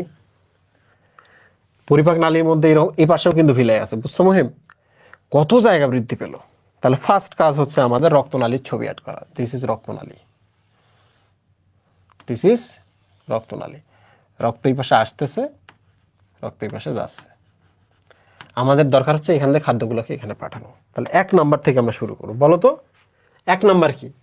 শর্করার এই যে খাদ্যগুলো আছে এরা কিভাবে ওখানে যায়? শর্করার খাদ্যগুলা 2 ভাবে যেতে পারে। তাহলে 1 নাম্বার লিখি আমরা, শর্করা। লাল কালা তো দেখা যাচ্ছে না। শর্করা এই কোষটা পার হয়ে, ভিলাইয়ের এই অঞ্চলটা, এই যে এই অঞ্চলটা পার হয়ে এখানে যাইতে 2টা পদ্ধতি ফলো করে। একটা হলো ব্যাপন বা সহজেই যেতে পারে, আর একটা হলো সক্রিয় পরিবহন, যেখানে পার হইতে গেলে তাকে এটিপি খরচ করতে হয়। সক্রিয় পরিবহন, তোমরা কি বুঝছো কিনা এটা এবার বলো। কেউ কেউ খুব সহজে পার হইতে পারে, আর কেউ কেউ এই পাশে যাইতে গেলে তাকে এটিপি খরচ করে, এই যে এইসব জায়গায় এটিপি খরচ করতে হয়। এটা বুঝছো কিনা? এটা আমরা যখন 9 নম্বর বোটানি চ্যাপ্টার পড়বো, তখন আমরা কিন্তু সক্রিয় এবং নিষ্ক্রিয় জিনিসটা শিখব। ঠিক আছে, এখন না কিন্তু। দিস ইজ নট বিপাকীয়। বলো তোমরা বুঝছো কিনা এই জায়গা? এবার আমরা চলে আসি মুহিব, শর্করা যেহেতু শেষ, তাহলে এবার চলে আসি আমরা 2 নাম্বার, প্রোটিন। কিসে আসবো মুহিব? প্রোটিন।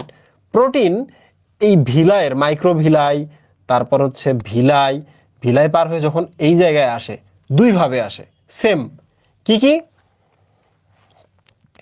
ব্যাপন প্রক্রিয়ায় যায়, প্লাস সক্রিয় প্রক্রিয়াতেও সে যায়। তাহলে আমরা একটু লিখি কারা ব্যাপনে যায়, কারা সক্রিয় যায়। তাহলে প্রোটিনের ক্ষেত্রে তোমরা একটু লেখো, যারা এল অ্যামাইনো অ্যাসিড এবং যারা ডি অ্যামাইনো অ্যাসিড। নাম শুনছিলা কখনো এল এবং ডি?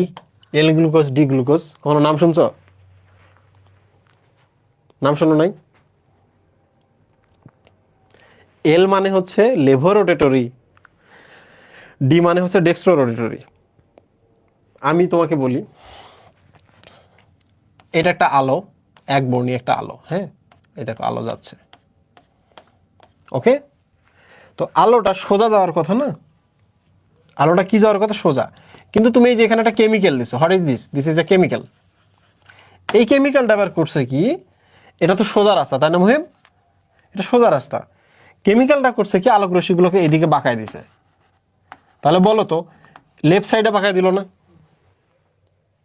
তাহলে এই কেমিক্যালটার নাম কি? আমরা বলতে পারি না এল কেমিক্যাল? এটা যদি অ্যামাইনো অ্যাসিড হয় তাহলে এটা এল অ্যামাইনো অ্যাসিড। বুঝছো কিনা? যদি ডান দিকে বাঁকায় দেয় তাহলে নাম কি হবে বলো? D amino acid. ডি মানে ডেক্সট্রো, ডেক্সট্রো মানে ডান। এবার বুঝছো কিনা?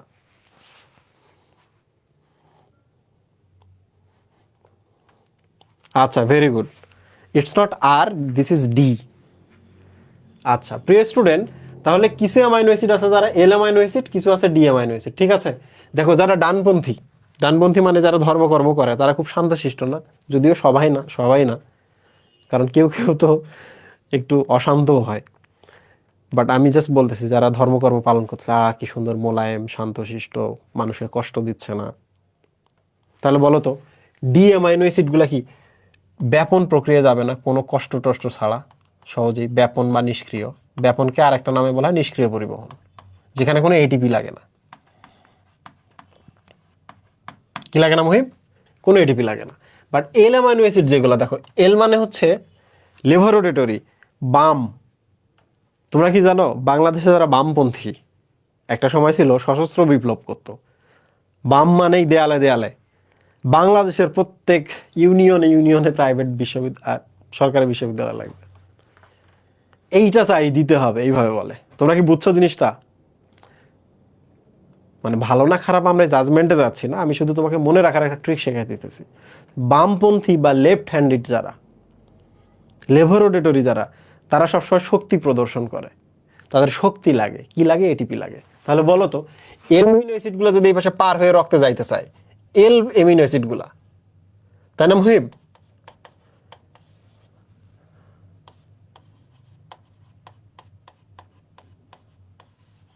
যদি এল অ্যামিনো অ্যাসিডগুলো পার হইতে চায় তাহলে তারা কোন প্রক্রিয়া যাবে বলো তো? তাদেরকে এটিপি খরচ করে যাইতে হবে, সক্রিয় প্রক্রিয়া। মনে থাকবে তোমাদের? বলো, বামপন্থী চাই দিতে হবে, তাহলে তারা যাওয়ার সময় এটিপি খরচ হবে। আর যারা হচ্ছে ডানপন্থী শান্তশিষ্ট, তারা হচ্ছে খুব সহজে পার হয়ে যাবে ব্যাপন প্রক্রিয়ায়। আচ্ছা, এবার চলে আসি আমরা লিপিড। লিপিডের আগে বাকিগুলো আমরা শেষ করি। আমরা সবার আগে শেষ করি লবণ। ওকে, যারা যাক সোডিয়াম, পটাশিয়াম, ক্যালসিয়াম, এরা কিন্তু এই পার হয়ে রক্তনালীতে এখানেও আছে, এরা এটা পার হয়ে রক্তনালীতে যাইতে, তার রক্তনালীতে যাইতে এটিপি খরচ করে। তাহলে বলো তো এটা সক্রিয় না? আয়ন পার করা কিন্তু খুব কঠিন, দিস ইজ সক্রিয়। ব্রেক দিব, ব্রেক দিব, দিস ইজ সক্রিয় পরিবহন। তাহলে বলো যে আয়নগুলো যখন রক্তে যায় তখন তারা সক্রিয় পরিবহন প্রক্রিয়া যায়। যখন আমি তোমাদের উদ্ভিদ শারীরতত্ত্ব পড়াবো তখন আরো ডিটেইল শেখাবো কেন আয়নগুলো সক্রিয় পরিবহনে যায়। আজকে একটু এক লাইনের মধ্যে বলে ফেলি, সেটা হচ্ছে আয়নগুলো কোষ ঝিল্লিতে দ্রবণীয় নয়, যে জন্য কোষ ঝিল্লি তারা পার করতে পার হইতে পারে না। অক্সিজেন কার্বন ডাইঅক্সাইড কোষ ঝিল্লির ফসফোলিপিডে দ্রবণীয়, যে কারণে অক্সিজেন কার্বন ডাইঅক্সাইড খুব সহজে যাতায়াত করতে পারে, কিন্তু আয়নগুলো পারে না। কারণ আয়নগুলো কোষ ঝিল্লি, তোমরা তো জানো যে কোষ ঝিল্লির যে ফ্যাটি অ্যাসিড পর্শনটা, ফ্যাটি অ্যাসিড লেজগুলা কোষ ঝিল্লিতে ফ্লুইড মোজাইক মডেলে ফ্যাটি অ্যাসিড লেজগুলা হচ্ছে নন পোলার, নন পোলার। সো এই পোলার অণুগুলো নন পোলারতে পার হইতে পারে না, এই জন্য তাদেরকে এটিপি খরচ করতে হয়, ধাক্কা ধাক্কি করে তাদেরকে যাইতে হয়। সো আমাদের লবণ শেষ, এবার আমরা চলে আসি ভিটামিন। তোমরা তো জানো কিছু ভিটামিন আছে চর্বিতে দ্রবণীয়, আর কিছু ভিটামিন আছে পানিতে দ্রবণীয়। এই পানিতে দ্রবণীয় ভিটামিনগুলা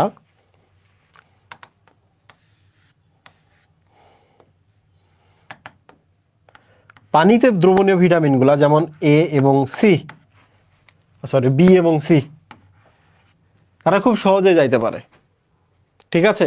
কিন্তু চর্বিতে দ্রবণীয় ভিটামিন যেগুলো আছে তারা যদি এখানে যাইতে চায় তাদেরকে পিত্ত লবণ লাগে। তোমাদেরকে মনে আছে যে পিত্ত লবণের তারা হেল্প নেয়? এই দ্রবণীয় ভিটামিনগুলোকে করে কি, পিত্ত লবণের একটা আবরণ দেওয়া হয়, পিত্ত লবণের আবরণ দেওয়া হয় এই ভিটামিনগুলো এডিই কে, আডেক। তো ওইটা সহ তারা এই যে এই জায়গায় আসে, এসে পিত্ত লবণগুলো বাইরেই থাকে, বাট ভিটামিনগুলো শুধু চলে যায়। বলো, পিত্তরস যখন পড়াইছি তখন কি তোমাদের এইটা পড়াইছিলাম না? বলো বুঝছো কিনা?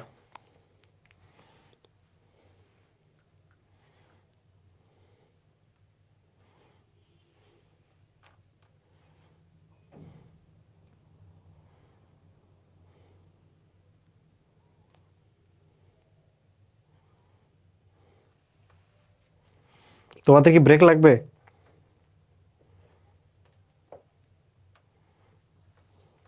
তোমাদের কি ব্রেক লাগবে? 9টায় ফিজিক্স ক্লাস, মুহিম 9টা বেজে গেছে। ব্রেক না, ব্রেক না, 9টায় ফিজিক্স ক্লাস। সো ডেফিনেটলি তোমাকে 9টায় যাইতে হবে। আমি যতটুকু পারি আমি শেষ করি, না পারলে আমি আবার পড়াবো, ঠিক আছে? দিয়েন না, দিয়েন না, ওকে। তাহলে আমরা শর্করা দেখেছি কিভাবে গেছে, শর্করার মনোস্যাকারাইডগুলা। সেম ভাবে আমরা অ্যামাইনো অ্যাসিড প্রোটিন থেকে যেগুলা কেমনে গেছে দেখছি, ভিটামিন যাওয়া দেখছি, লবণ যাওয়া দেখছি, পানি, এই যে এখানে যে পানি থাকে পরিপাক নালীতে, পানি বেসিক্যালি বৃহদান্তেও শোষণ হয়, এখানেও শোষণ হয়, বাট পানি হচ্ছে অভিস্রবণ প্রক্রিয়া যায়। কোন প্রক্রিয়ায়? তোমরা সবাই জানো যে পানি অসমোসিস বা অভিস্রবণ প্রক্রিয়ায় যাতায়াত করে কোষে। ঠিক আছে? তো এই যে পুরো ব্যাপারটা দেখতেছো, দেখো তোমরা তো জানো পরিপাক এখানে হয়, পরিপাক পাকস্থলিতে হয়, পরিপাক ডিওডেনামে হয়। তাহলে বলো তো শোষণের কাজটা বেসিক্যালি ডিওডেনাম থেকে শুরু হলেও এই যে জেজুনাম এবং ইলিয়ামেই মোটামুটি শোষণ হয় না? তোমরা আমাকে বলো তো শোষণ হয় কি না? হ্যাঁ, বেসিক্যালি ডিওডেনাম এবং জেজুনামেই শোষণের মূল কাজটা চলে। ঠিক আছে? আচ্ছা আচ্ছা, এখন আমরা চলে আসি হচ্ছে লিপিডে। ওকে, তোমরা জানো ফ্যাটি অ্যাসিড, গ্লিসারল এবং কোলেস্টেরল আমরা পাইছি। এখন এগুলাকে আমরা যদি রক্তনালীতে নিয়ে যাইতে চাই, ওরা নিজেরা রিভল্ট করে। এই যে এই তিনটা, এদেরকে আমরা রক্তনালীতে নিয়ে যাইতে পারি না, এত সহজ না। তাহলে আমি আরেকটা চিত্র অঙ্কন করে ওখানে ওটা পড়াই, কারণ লিপিড পরিশোষণটা খুব ইম্পর্টেন্ট।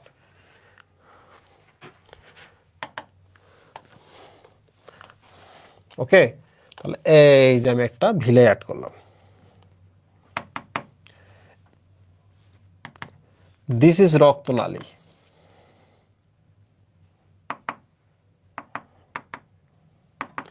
আর একটা হচ্ছে এই যে এটা নিচ দিয়ে এসে এই যে দেখো এটা হচ্ছে লসিকা নালী।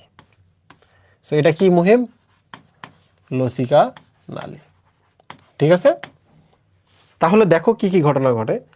আমরা লিখি ছোট ফ্যাটি অ্যাসিড, ছোট গ্লিসারল, গ্লিসারল তো এমনি ছোট, এরা কিন্তু কোথায় যায় মুহিম? রক্তে যায়। সহজ। কিন্তু যেগুলো বড় ফ্যাটি অ্যাসিড এবং কোলেস্টেরল, এরা কিন্তু যাইতে পারে না রক্তে। তো কি করতে হয় দেখো, 1 নাম্বার, এদের চারপাশে তখন পিত্ত লবণ চলে আসে। কি আসে? মনে আছে পিত্ত লবণের কাজ কি ছিল? দিস ইজ পিত্ত লবণ। পিত্ত লবণ যখন আমি পড়াইছিলাম পিত্তরস, তখন আমি বলছিলাম যে তারা শোষণে সাহায্য করে। This is called micelle. What is this?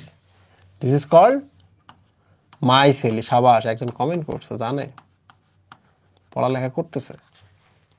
মাইসেলি, দেখো মাইসেলিটা যখন এই যে এখানে চলে আসবে, প্রথম যে কাজটা,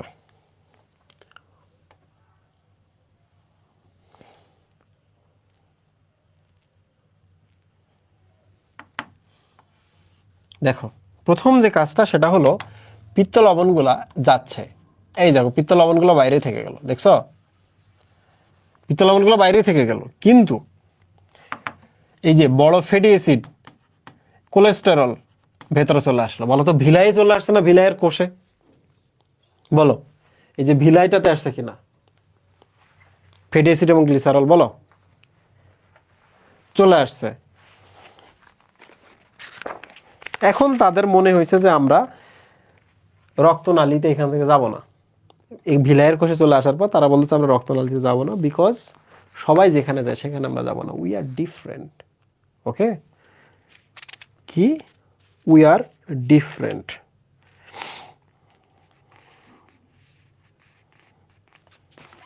এখানে যে জিনিসটা জানতে হবে সেটা হলো যে এখানে যে প্রক্রিয়াটা হলো এই জায়গায়, এটা হলো ব্যাপন প্রক্রিয়া। তোমরা একটু এই যে এখানে লিখে রাখো ব্যাপন। পিত্ত লবণ এনে এখানে এনে ব্যাপন প্রক্রিয়া দিয়ে দিয়েছে।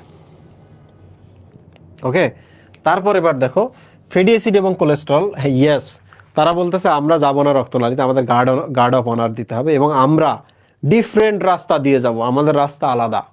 তো রাস্তা আলাদা কেমনে বুঝবো? ওরা বলে কি আমাদের চারপাশে একটা প্রোটিনের আবরণ দাও। কিসের আবরণ? প্রোটিনের আবরণ। তাহলে লিপিড প্রোটিন ইকুয়াল লিপোপ্রোটিন বলা হচ্ছে এটাকে। দেখছো বাইরে কিন্তু তারা গার্ড অফ অনার পাইছিল হচ্ছে পিত্ত লবণের কাছে, কোষের ভেতরে গিয়ে তারা প্রোটিনের কাছে গার্ড অফ অনার পাইছে। এই প্রোটিনের কাছে যখন গার্ড অফ অনার পায়, এটার নাম হয়ে যায় কাইলো মাইক্রন। কি নাম মুহিম? কাইলো মাইক্রন। এই যে একটা জিনিস মনে রাখো, মাইক্রন মানে ক্ষুদ্র। এগুলো তো অনেক ক্ষুদ্র না, আমরা তো এখানে চোখে দেখতে পাচ্ছি, বাট দে আর ভেরি ক্ষুদ্র। আর কাইল শব্দের অর্থ হচ্ছে, সহজ করে বলি, চর্বি বা লিপিড। তোমরা কি বুঝছো এটা? বলো তাহলে তাকে আমরা আবার গার্ড অফ অনার দিলাম। এখানে আমরা পিত্ত লবণ দিয়ে গার্ড অফ অনার দিয়েছি, এখানে প্রোটিন দিয়ে গার্ড অফ অনার দিয়েছি। প্রোটিন দিয়ে যখন গার্ড অফ অনার দিয়েছি তখন তার নাম কাইলোমাইক্রন, আর পিত্ত লবণ দিয়ে যখন গার্ড অফ অনার দিয়েছি তখন আমার নাম দিয়েছিলাম কি, মাইসেলি। প্রিয় স্টুডেন্ট, এই যে প্রোটিনগুলো আছে, প্রোটিনগুলো কিন্তু যায় না। প্রোটিনগুলো কি করে, যায় না। বাট প্রোটিনগুলোর হেল্প নিয়ে আমি একটু কাজ করি, লালটা একটু মিশাই ফেলি। লালটা কি করি, একটু মিশাই ফেলি, সাদাটা দিই, কারণ তারা তো অন্য রাস্তায় যাবে, তাই না? এই যে এখানে যাবে না মুহিম, এটা নিচ দিয়ে দিই, নিচ দিয়ে গেছে লালটা। তাহলে প্রিয় স্টুডেন্ট, এরা করে কি, ফ্যাটি অ্যাসিড এবং কোলেস্টেরল এরা সব পরস্পরের সাথে যুক্ত হয়ে লিপিড বা মনোগ্লিসারাইড তৈরি করে। এগুলা এবার এই যে এখানে যায়, ঠিক আছে? লিপিডগুলো এই দেখো রক্তে গেল। যখন তুমি তাদেরকে একসাথে রাখবা তখন এরা দুজন মিলে বিয়ে করে। আরে গার্ডা মনার দিছে তুমি আর আমি, তো এরা বিয়ে শাদী করে ফেলে। বিয়ে শাদী করে লিপিডে পরিণত হয়। আগে তো ভাঙছিল, এবার দেখো আবার তৈরি হলো, হয়ে তারা রক্তনালীতে যায়। একটা জিনিস খেয়াল করছো, এরা দুজন মিলে যখন একসাথে হইলো, এটা তো হওয়ার কথা ছিল না। গ্লুকোজ গ্লুকোজ হিসাবেই চলে গেছে, লবণ লবণ হিসাবেই চলে গেছে। কিন্তু লিপিড ভাঙলাম পরিপাকের সময়, শোষণ করার সময় হঠাৎ করে ওরা আবার একসাথে হয়ে লিপিড তৈরি করলো। শুধু এই কারণেই কিন্তু এরা যখন লসিকানালিতে আসে, লসিকানালি আলটিমেটলি কোথায় যায় জানো, রক্তনালী। কোথায় যায়, রক্তনালী। সো রক্তনালীকে গিয়ে তারা ব্লক করে দেয়। বলো বুঝছো কিনা? যারা লাইভে আছো দ্রুত কমেন্ট করো, যেটা রিস্কি না। এই জন্য কিন্তু লিপিড খাওয়ার সময় আমাদের একটু সচেতন থাকতে হয়। বলো, আবার 1,000 টাকার একটা উপদেশ দিলাম কিনা? তাহলে আজকের ক্লাসে তোমরা 2,000 টাকা ইনকাম করছো, তাহলে আগের 1,000 মাইনাস, আজকে 1,000 টাকা লাভ করছো তোমরা, তাই না? ওকে প্রিয় স্টুডেন্ট, দেন এটা এখানে চলে আসে। এই যে দেখো, এখান থেকে যখন এখানে আসে, ভিলাইয়ের কোষগুলো থেকে যখন এখানে আসে, দিস ইজ কল্ড এক্সোসাইটোসিস। তাহলে এই যে প্রক্রিয়াটার নাম কি দিব মুহিম? এক্সোসাইটোসিস। বলো তোমরা বুঝছো কিনা? এক্সোসাইটোসিস মানে হলো সাইটের বাইরে যাওয়া, কোষের বাইরে যাওয়া। বলো বুঝছো কিনা? মুই কয়টা বাজে? 42 বাজে, এখনো 18 মিনিট আছে। ওকে, তো তোমরা যদি এত দূর পর্যন্ত বোঝো তাহলে আশা করছি তোমরা শোষণ বুঝতে পারছো। এখন আমি তোমাদের পড়াবো স্থূলতা। মাঝখানে ছোট ছোট জিনিসগুলো যেমন বৃহদান্ত্র, বৃহদান্ত্র সম্পর্কে তোমরা পড়বা। এখানে ইকোলি থাকে, এখানে কত ধরনের মিথজীবী ব্যাকটেরিয়া থাকে, এখানে মল উৎপন্ন হয়, এগুলা এগুলো তোমাদের নিজেদের পড়ার কথা। ওকে, ইয়েস, রক্তনালীতে করলে তাকে অ্যানজাইনা বলে। তাহলে আমরা এবার স্থূলতা দেখব। তোমার যদি বিএমআই দ্বারা আমি তোমার স্থূলতা মাপি, তাহলে স্বাভাবিক যেটা ওজন তার যদি 20% অর মোর হয়, স্বাভাবিক ওজনের থেকে 20% বেশি অর আরো বেশি, দ্যাট ইজ কল ওবেসিটি। 10টায় তোমার যেহেতু ক্লাস, এই কয়টায় ক্লাস? ফিজিক্স ক্লাস কয়টায় বলো তো? ফিজিক্স ক্লাস কয়টায়? সত্য করে কও। একজন বলতেছে 10টায় ক্লাস, ফিজিক্স তো নাই। 10টায় কেমিস্ট্রি। 9টায় যারা লিখতেছো তারা কিসের ক্লাসের কথা বলতেছো? যদি 9টায় ফিজিক্স 10টায় কেমিস্ট্রি, শিওর ফিজিক্স ক্লাস হবে? তাহলে আমি স্থূলতাটা কিন্তু দ্রুত পড়াই দিচ্ছি তোমাদের, হ্যাঁ? আমি শুধু বলবো, তোমরা শুধু শুনবা। দেখো, স্থূলতা সাধারণত বিএমআই দ্বারা মাপা হয়। বিএমআই মানে হলো বডি, শরীরের ভর থেকে একটা আমরা ইন্ডেক্স বের করি, এই জন্য এটাকে বলা হয় বডি মাস ইন্ডেক্স। শরীরের ভরটা খুব জরুরি, দ্যাট ইজ কল বিএমআই। কি করা হয় এখানে? 1 নম্বর হচ্ছে তোমার দেহের যে ভর আছে, যদিও বায়োলজিতে এটাকে ওজন বলে, ভেরি গুড, ওজন। এইটা তোমাকে কেজিতে করতে হবে, ঠিক আছে, কিলোগ্রামে। তারপর তোমার যে উচ্চতা আছে, এই উচ্চতাকে মিটারে পরিণত করে বর্গ মিটার করতে হবে, তাইলে তুমি তোমার বিএমআই পেয়ে যাবা। ঠিক আছে, বলো তো, তাহলে তুমি তোমার কি পেয়ে যাবা? রেজাল্ট পেয়ে যাবা। তো বিএমআই এর চার্টটা আমি একটু দেখাই তোমাদের। দেখো, যদি দেখো তোমার ওজন এবং উচ্চতার বর্গমিটার করার পর রেজাল্ট হিসাবে 18.5 কম পাইছো তুমি, 18.5,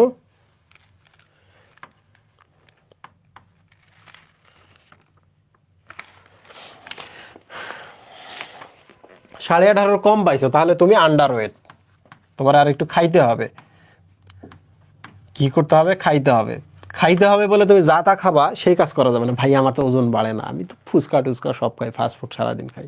জি না, যারা যারা স্কিনি, গায়ের মধ্যে হাড়হাড্ডি, তাদেরও হার্ট অ্যাটাক হয়, তাদেরও স্ট্রোক হয়। খুব সাবধান। বুড়া বয়সে তো গায়ে কিছুই থাকে না, থাকে মুহিব, তাও হার্ট অ্যাটাক স্ট্রোক করে পড়ে আছে।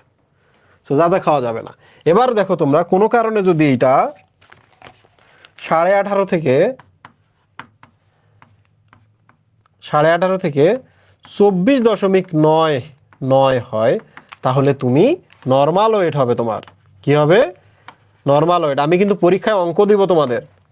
এবার দেখো 24.99 পর কি মুহিব? 25, 25 থেকে 29.99 যদি হয়, তাহলে তোমার ওভার ওয়েট। এখনো কিন্তু তুমি স্থূল না। তোমাকে আমি বলতে পারবো না যে তুমি ওবেস, তুমি স্থূল মানুষ, আমি কিন্তু বলতে পারবো না। দেখো, নর্মাল ওয়েটের নিচে আন্ডার ওয়েট, নর্মাল ওয়েটের উপরে হচ্ছে ওভার ওয়েট। ওভার ওয়েট মানে তোমার ওজন বেশি হয়েছে, বাট তুমি এখনো স্থূল মানুষ না। স্থূল বলতে ওবেস মানুষ, যাদের শরীরের বেশি বেশি। ওকে, তাহলে আমরা এক কাজ করতে পারি। এই যে 30 যখন পার হয়ে যায়, 30 এবং 30-এর বেশি, 34.99 পর্যন্ত, this is call obesity class 1। Class 1 তার মানে তুমি ওভারওয়েট তো পার করছো, তুমি এখন স্থূল মানুষ। ওকে, এবার দেখো তোমার বয়স, তোমার তোমার যখন বিএমআই 35 থেকে 39.99 হবে, তখন তোমার ওবেসিটি হবে ক্লাস 2 রে। এবং যদি কোনো কারণে 40 মোর হয়ে যায়, তাহলে ওবেসিটি ক্লাস 3, 40 অর মোর, যত ওজনই হোক না কেন। ওকে, কার কত বলো? দ্রুত বলো, কার কত? কেউ কি কোনো চেক করছো কিনা?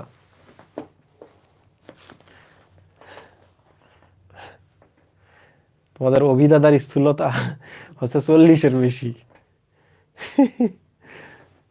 আচ্ছা, তো আমি একটু তোমাদের বলি যে কেন আমরা স্থূল হই। প্রথম যে কারণটা, সেটা হলো জিনগত।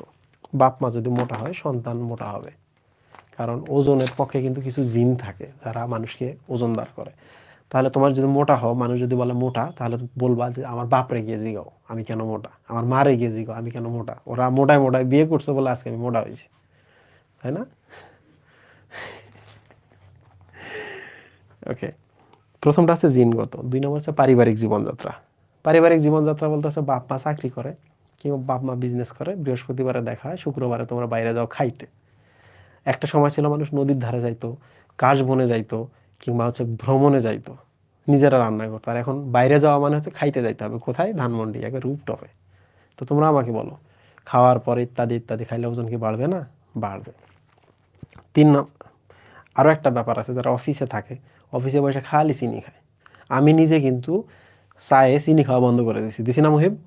কারণ আমি দিনে 5-6টা করে চা খাইতাম, কফি খাইতাম। তাহলে দিনে যদি আমি 12 কাপ চিনি খাই, তাহলে মোটামুটি 14 প্লেট ভাত খাওয়া হয়ে যায় আমার। আমার ওজন খুব বাড়তেছিল। তখন আমি কি করছি, আমি যেহেতু নড়াচড়াই কম করি, সারাদিন অফিসে থাকি, সারাদিন রুমে থাকি, সো আমি চিনি খাওয়া বন্ধ করে দিছি এবং ধীরে ধীরে চা খাওয়া বন্ধ করে দিছি। কারণ চিনি ছাড়া আমার ফ্রেন্ড বলতো, চিনি ছাড়া চা হচ্ছে গরুর মুতের মতো। তো তোমরা আমাকে বলো তো, চিনি ছাড়া চা খাইতে আমার তখন আর ইচ্ছা করবে? করবে না। একটা খাওয়ার পর দেখা যায় 2 চামচ দিয়ে রাখছে, এরপর আর খাচ্ছি না। আচ্ছা, এবার আমি বলি কর্মক্ষেত্র। তোমরা যারা বিভিন্ন জায়গায় চাকরি বাকরি করবা, দেখবা ওই যে কথায় কথায় বিস্কুট আর এই কফি বানাও, আমার জন্য একটা চা বানাও, একটু বাইরে গিয়ে তোমাদের টঙের দোকান, ওখানে গিয়ে আবার এই কেক খাও, মুখ খাও, তমুক খাও। তোমার কি হবে? তো এমনি বসে থাকো সারাদিন, খাইতেছো আবার দিনে 6 কাপ করে চা, 12 কাপ করে চিনি, তার মানে 24 প্লেট ভাত, রাইট? আচ্ছা, এরপর আমরা চলে আসি মানসিক আঘাত এবং আবেগ। মনে রাখবা, তুমি যে খুব খুশিতে থাকো তোমার ওজন বাড়বে, তুমি যে খুব ডিপ্রেশনে থাকবেও তোমার ওজন বাড়বে। যারা ডিপ্রেশনে থাকে, বিশেষ করে যারা ডিপ্রেশনে থাকে, তাদের ক্ষেত্রে কিন্তু বেশি বেশি কিন্তু ক্ষুধা লাগে। বেশি বেশি ক্ষুধা লাগলে বেশি বেশি খাবে, তখন হচ্ছে ওজন বাড়বে। যারা রাত জাগে, রাতের বেলা প্রচুর পরিমাণে একটা হরমোন ক্ষরণ হয়, এই হরমোনটা আমাদের ক্ষুধাকে আরো উস্কে দেয়। তখন কি করি আমরা? ফ্রিজ টানাটানি করি, তাই না? সারাদিন যেটা আমাকে খাইতে বলছে সেটা আমি তো খাই নাই, খুব ভাব নিছি, রাত্রেবেলা আমি প্লেট চাইটা খাইতেছি, পাতিলের তলা থেকে আমি খাবার নিয়ে আসতেছি, তাই না? আচ্ছা, বিশ্রাম। ওই যে একটা আছে রিমোট কন্ট্রোল টিভি আসার পর নাকি বিশ্রাম বাড়ছে। আগে তো ঝিরঝির করতো, অ্যান্টেনা ঘুরানো লাগতো, টিভির চ্যানেল চেঞ্জ করা লাগতো মট মট মট মট করে। এখন তো রিমোট চলে আসছে।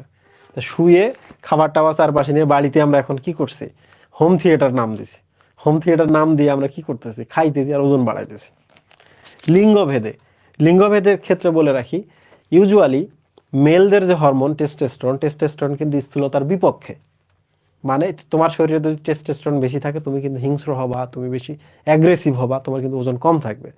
বাট তুমি যদি ফিমেল হও, তোমার ফিমেল হওয়ার কারণে ইস্ট্রোজেন এবং প্রজেস্টেরন যে হরমোনগুলো আছে, এই হরমোনগুলো কিন্তু হচ্ছে হরমোন অফ কামনেস, কুল, ঠান্ডা।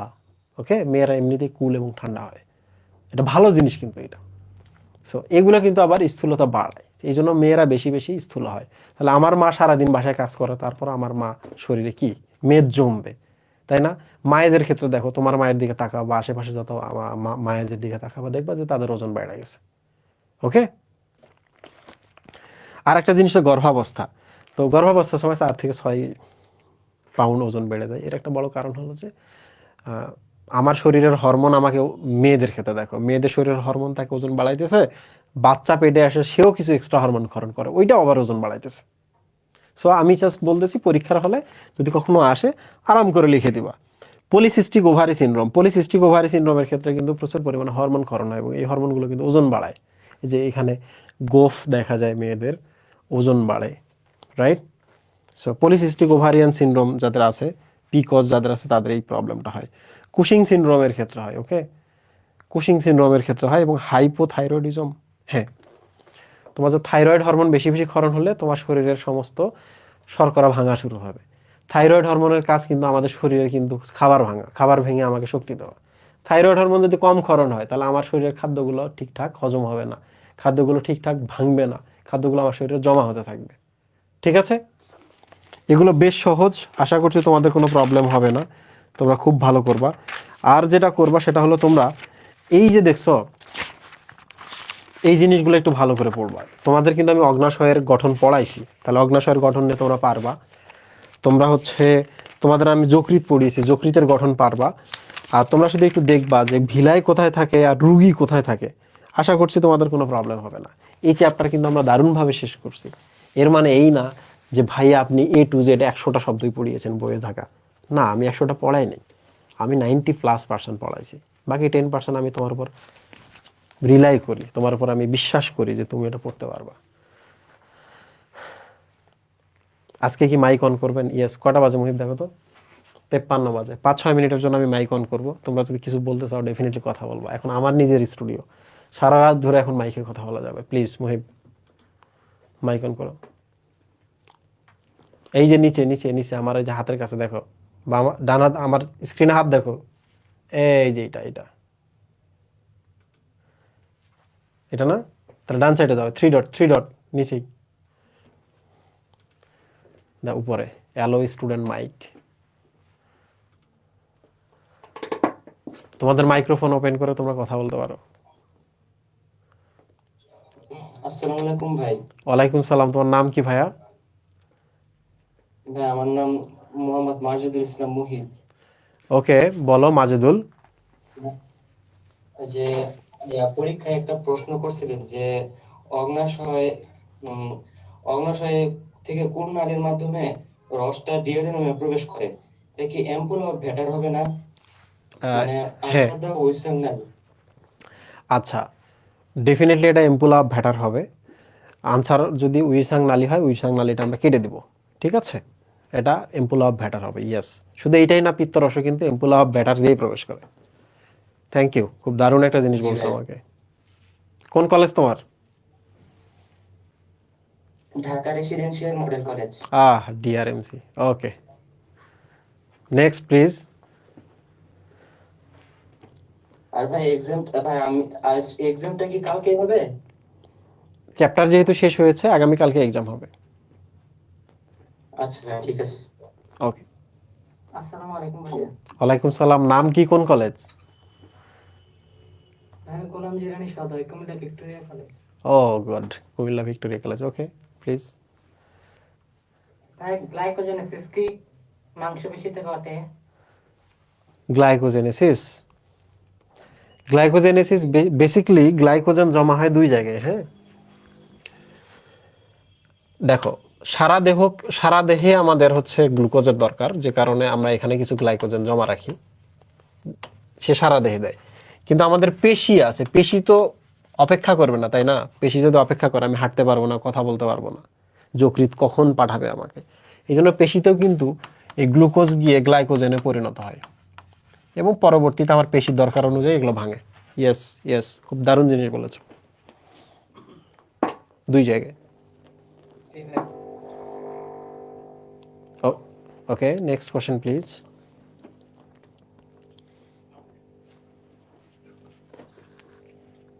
তোমার কথা শোনা যাচ্ছে না, একটু ফোনের কাছে গিয়ে জোরে কথা বলতে হবে।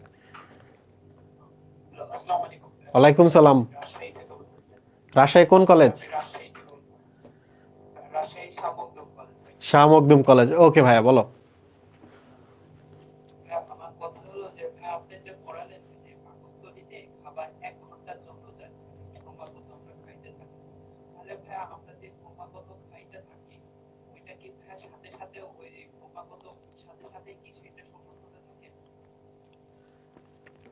না না না, ব্যাপারটা হচ্ছে যে পাকস্থলীতে খাদ্য কিন্তু 2 থেকে 6 ঘন্টা থাকে, এটা মনে হয় তুমি জানো, তাই না?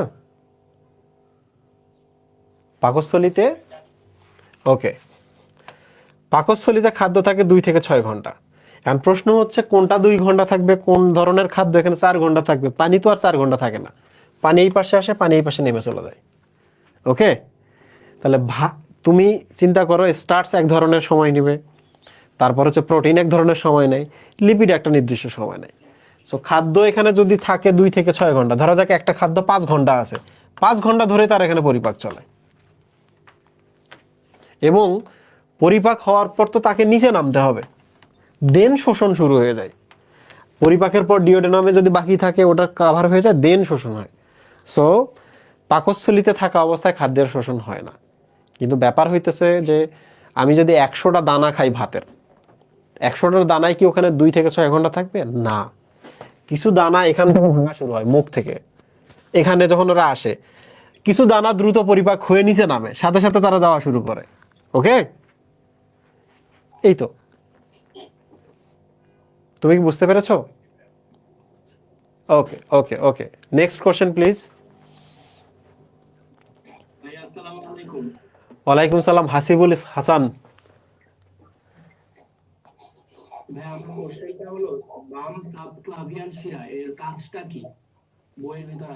ও আচ্ছা, বাম সাবক্লাভিয়ান শিরা। কঙ্কাল তো এদিকে আনা যাবে না, আনা যাবে? আনার দরকার নাই, তুমি ভেঙে ফেলবো। শিরা দেখো,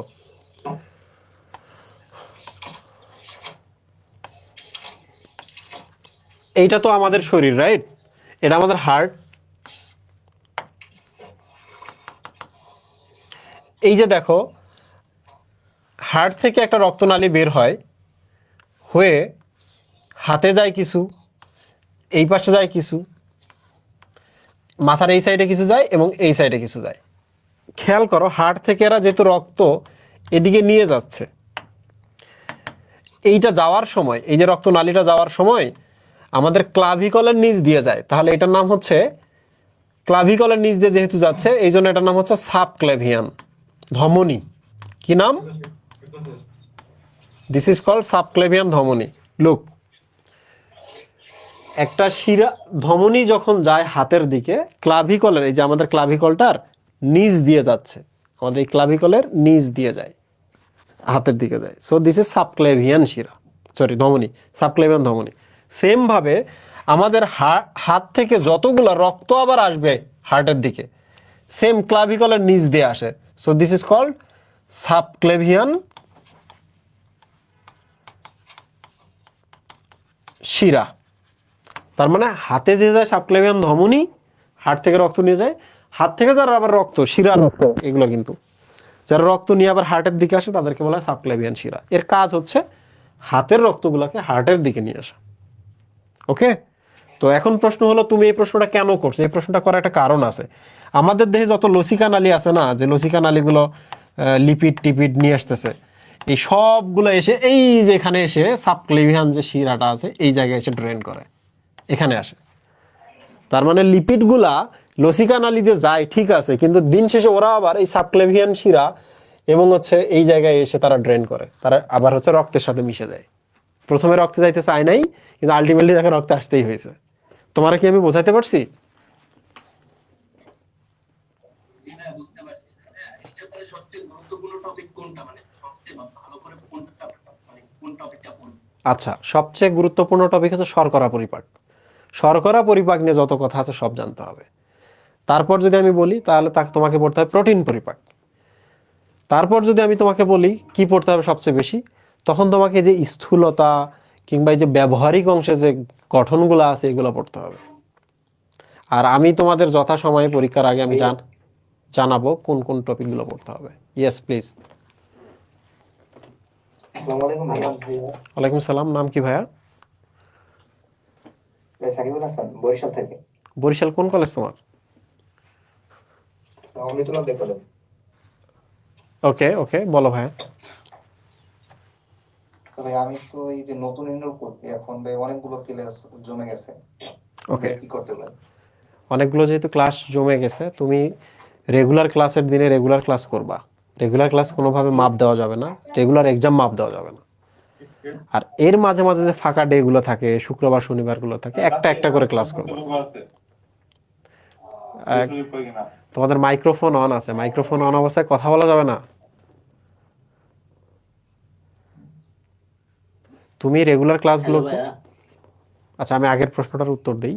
তুমি রেগুলার ক্লাস করবা এবং রেগুলার ক্লাসের ফাঁকে যে ডে গুলো থাকে, অন্য ক্লাসও থাকে, তারপরে কষ্ট করে কিন্তু ওই সময় এই ক্লাসগুলো তুলে নিতে হবে। রেগুলার এক্সাম এবং রেগুলার ক্লাস কখনো মিস দেওয়া যাবে না। তো তোমার হয়তো বা 2 মাস সময় লাগবে ক্লাসগুলো তুলতে, সময় নাও। 2 দিনের মধ্যে ক্লাসগুলো উঠবে না, তুমি 2 মাস সময় নাও, ঠিক আছে? জি ভাই, ওকে, ধন্যবাদ ভাইয়া। ইয়েস। কি নাম তোমার? ভাইয়া আমার নাম দীপ্ত কর্মকার। বুঝি নাই ভাইয়া, আরেকবার বলো। ভাইয়া আমার নাম দীপ্ত কর্মকার। তানহা বলতেছে, আরেকজন বলতেছে। তাহলে আমি একজন একজন করে বলি। ফিমেল সাইড থেকে এখনো কোনো প্রশ্ন করে নাই। তানহা, আপনি প্রশ্ন করেন। আচ্ছা ভাইয়া, যকৃতে যে পিত্তরস তৈরি হয় এটা ডান এবং বাম যকৃৎ নালীর মাধ্যমে বাইরে আসে। ইয়েস, এখন যদি বলা হয় কিসের মাধ্যমে বাইরে আসে, এটা শুধু যকৃৎ নালীর জীব নাকি অভিন্ন যকৃৎ নালীর জীব? একটা মাত্র উত্তর হবে এখানে, সেটা হলো এই যে দেখেন যকৃৎ নালীর মাধ্যমে আসতেছে। এটা ডান হয়তোবা লেখা নাই, বাট দিস ইজ যকৃৎ নালী। এটা যকৃৎ নালী। অভিন্ন যকৃৎ নালী তো আরো পরে, এই যে এখানে একসাথে হওয়ার পর এই যে এটার মাধ্যমে তো বের হয়ে আসতেছে না। বাম যকৃৎ নালী, ডান যকৃৎ নালী, কিংবা সহজ কথায় যকৃৎ নালী, ডান হোক আর বাম হোক। এটা হলো আনসার। আনসার পেয়েছেন? আনসার কিন্তু এইটা, নট এইটা। জি ভাইয়া। ওকে, আর ভাইয়া, হাইড্রোট্রফিক প্রক্রিয়াটা একটু বুঝিয়ে দিলে ভালো হতো। হাইড্রোট্রফিক মানে হলো, ট্রফ মানে হচ্ছে খাওয়া, হ্যাঁ, পুষ্টি নেওয়া। ট্রফ শব্দের অর্থ খাওয়া। তো হাইড্রো মানে হচ্ছে পানি। তোমরা তো জানো যে লিপিড পানিতে কিন্তু কখনো দ্রবণীয় নয়। তাহলে লিপিডকে যদি আমরা ভেঙে পানিতে দ্রবণীয় বানাই, যদি বানাই, তাহলে এই প্রসেসটার নাম হলো হাইড্রোট্রফিক। পানি খাচ্ছে বা পানিতেই যাচ্ছে আলটিমেটলি। আর লিপিডটা ভাঙতেছি কিসের মাধ্যমে? পিত্ত লবণের মাধ্যমে। তাহলে এখন বলো তো, পিত্ত লবণ লিপিডকে ভেঙে কার জন্য করতেছে? পানির জন্য। তাহলে আমরা বলতে পারি না যে পুরো ব্যাপারটা আসলে পানি খাচ্ছে বা পানিতেই যাচ্ছে। এই জন্য এটার নাম হাইড্রোট্রফিক, বা পানিতে দ্রবণীয় হচ্ছে। বুঝতে পারছো? লিপিড ভেঙে পানিতে দ্রবণীয় হচ্ছে। ওকে, প্লিজ। আরেকজন ছিলা, স্ট্যান্ড বাই। আদাব ভাইয়া। ইয়েস, তোমার নাম বলো তো। ভাইয়া আমার নাম দীপ্ত কর্মকার, নোয়াখালী গভর্নমেন্ট কলেজ। ওকে, দীপ্ত বলো। ভাইয়া লিপিড পরিপাকে যে লেসিথিনের পরিপাকটা বলছিলেন, ওই লেসিথিন পরিপাকটা আমি বুঝিনি ভাইয়া, একটু বুঝে দিলে ভালো হতো। ওকে, আমি খুব দ্রুত বোঝাই দিচ্ছি, তুমি শুধু দেখো। গ্লিসারলের সাথে যদি ফ্যাটি অ্যাসিড থাকে তাহলে দিস ইজ কল লিপিড। ওকে, তাহলে গ্লিসারল প্লাস ফ্যাটি অ্যাসিড, এর সাথে যদি আমরা ফসফরিক অ্যাসিড অ্যাড করি, তখন দেখো এইটার জন্য, এইটার নামের আগে একটা দেখো, এই লিপিডটার নামের আগে এই ফসফরিক অ্যাসিডটা আসে, পর্শনটা আসে, এই জন্য এটাকে হলো ফসফোলিপিড। তাহলে লিপিড মানে হলো আগের দুইটা, ফসফরিক অ্যাসিড দিছি এই জন্য এটাকে আমরা বলতেছি ফসফোলিপিড।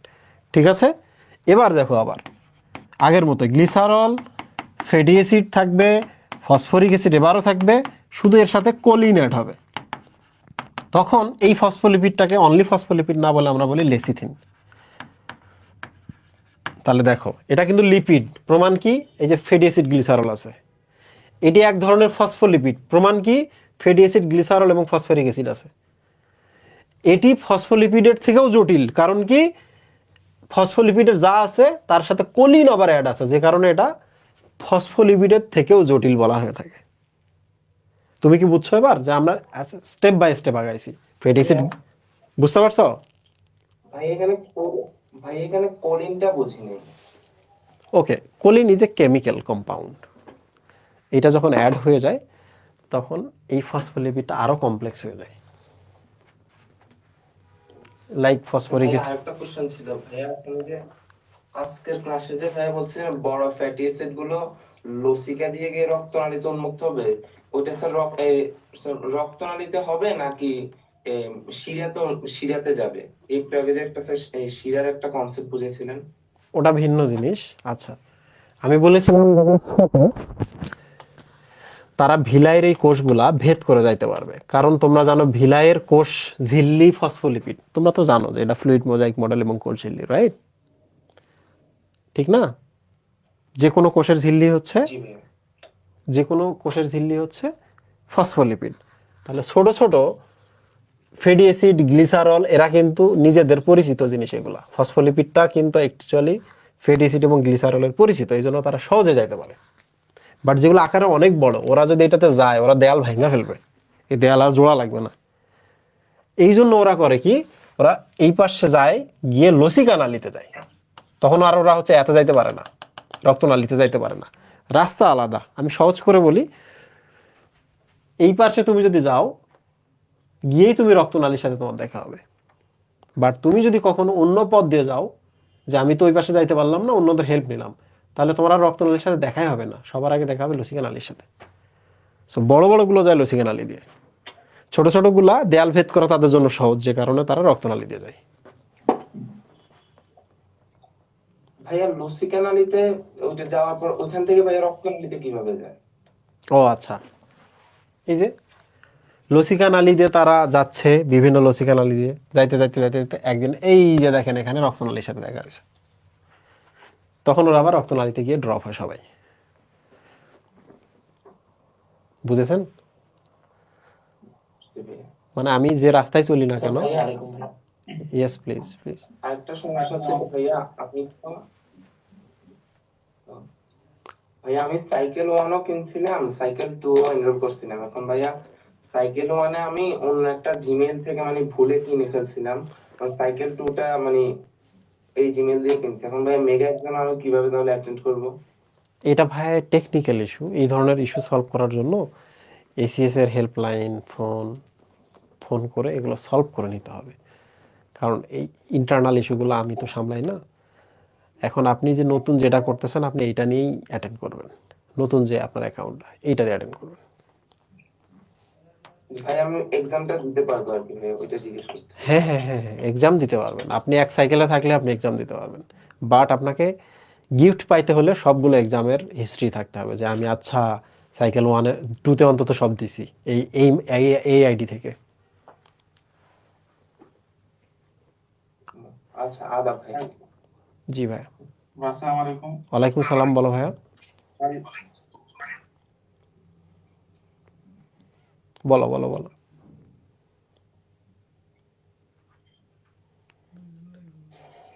বাকি প্রশ্ন ছিল ফ্যাগোসাইটিক ম্যাক্রোফেজ, এই এই বিষয়টা বুঝলাম না। ফ্যাগোসাইটিক ম্যাক্রোফেজ, আচ্ছা, ফ্যাগোসাইটিক ম্যাক্রোফেজ কি জিনিস? রক্ত যখন আমি পড়াইতাম তখন তোমরা সহজেই বুঝতে পারতা। ফ্যাগোসাইটিক ম্যাক্রোফেজ, দেখো ফ্যাগোসাইটিক মানে বোঝাচ্ছে যারা ফ্যাগোসাইটোসিস করে, মানে জীবাণু ভক্ষণ করে বা খারাপ জিনিস ভক্ষণ করে, তাই না? বলো তো, এটা তো বোঝো। জি স্যার। ফ্যাগোসাইটোসিস মানে কোনো কিছু ভক্ষণ করা। আর ম্যাক্রোফেজ মানে কি? ম্যাক্রো মানে হচ্ছে একটা বড়, ফেজ মানে খাদক, মানে বড় একটা কোষ যেটা খায়। কি প্রক্রিয়া খায়? ফ্যাগোসাইটোসিস প্রক্রিয়া খায়।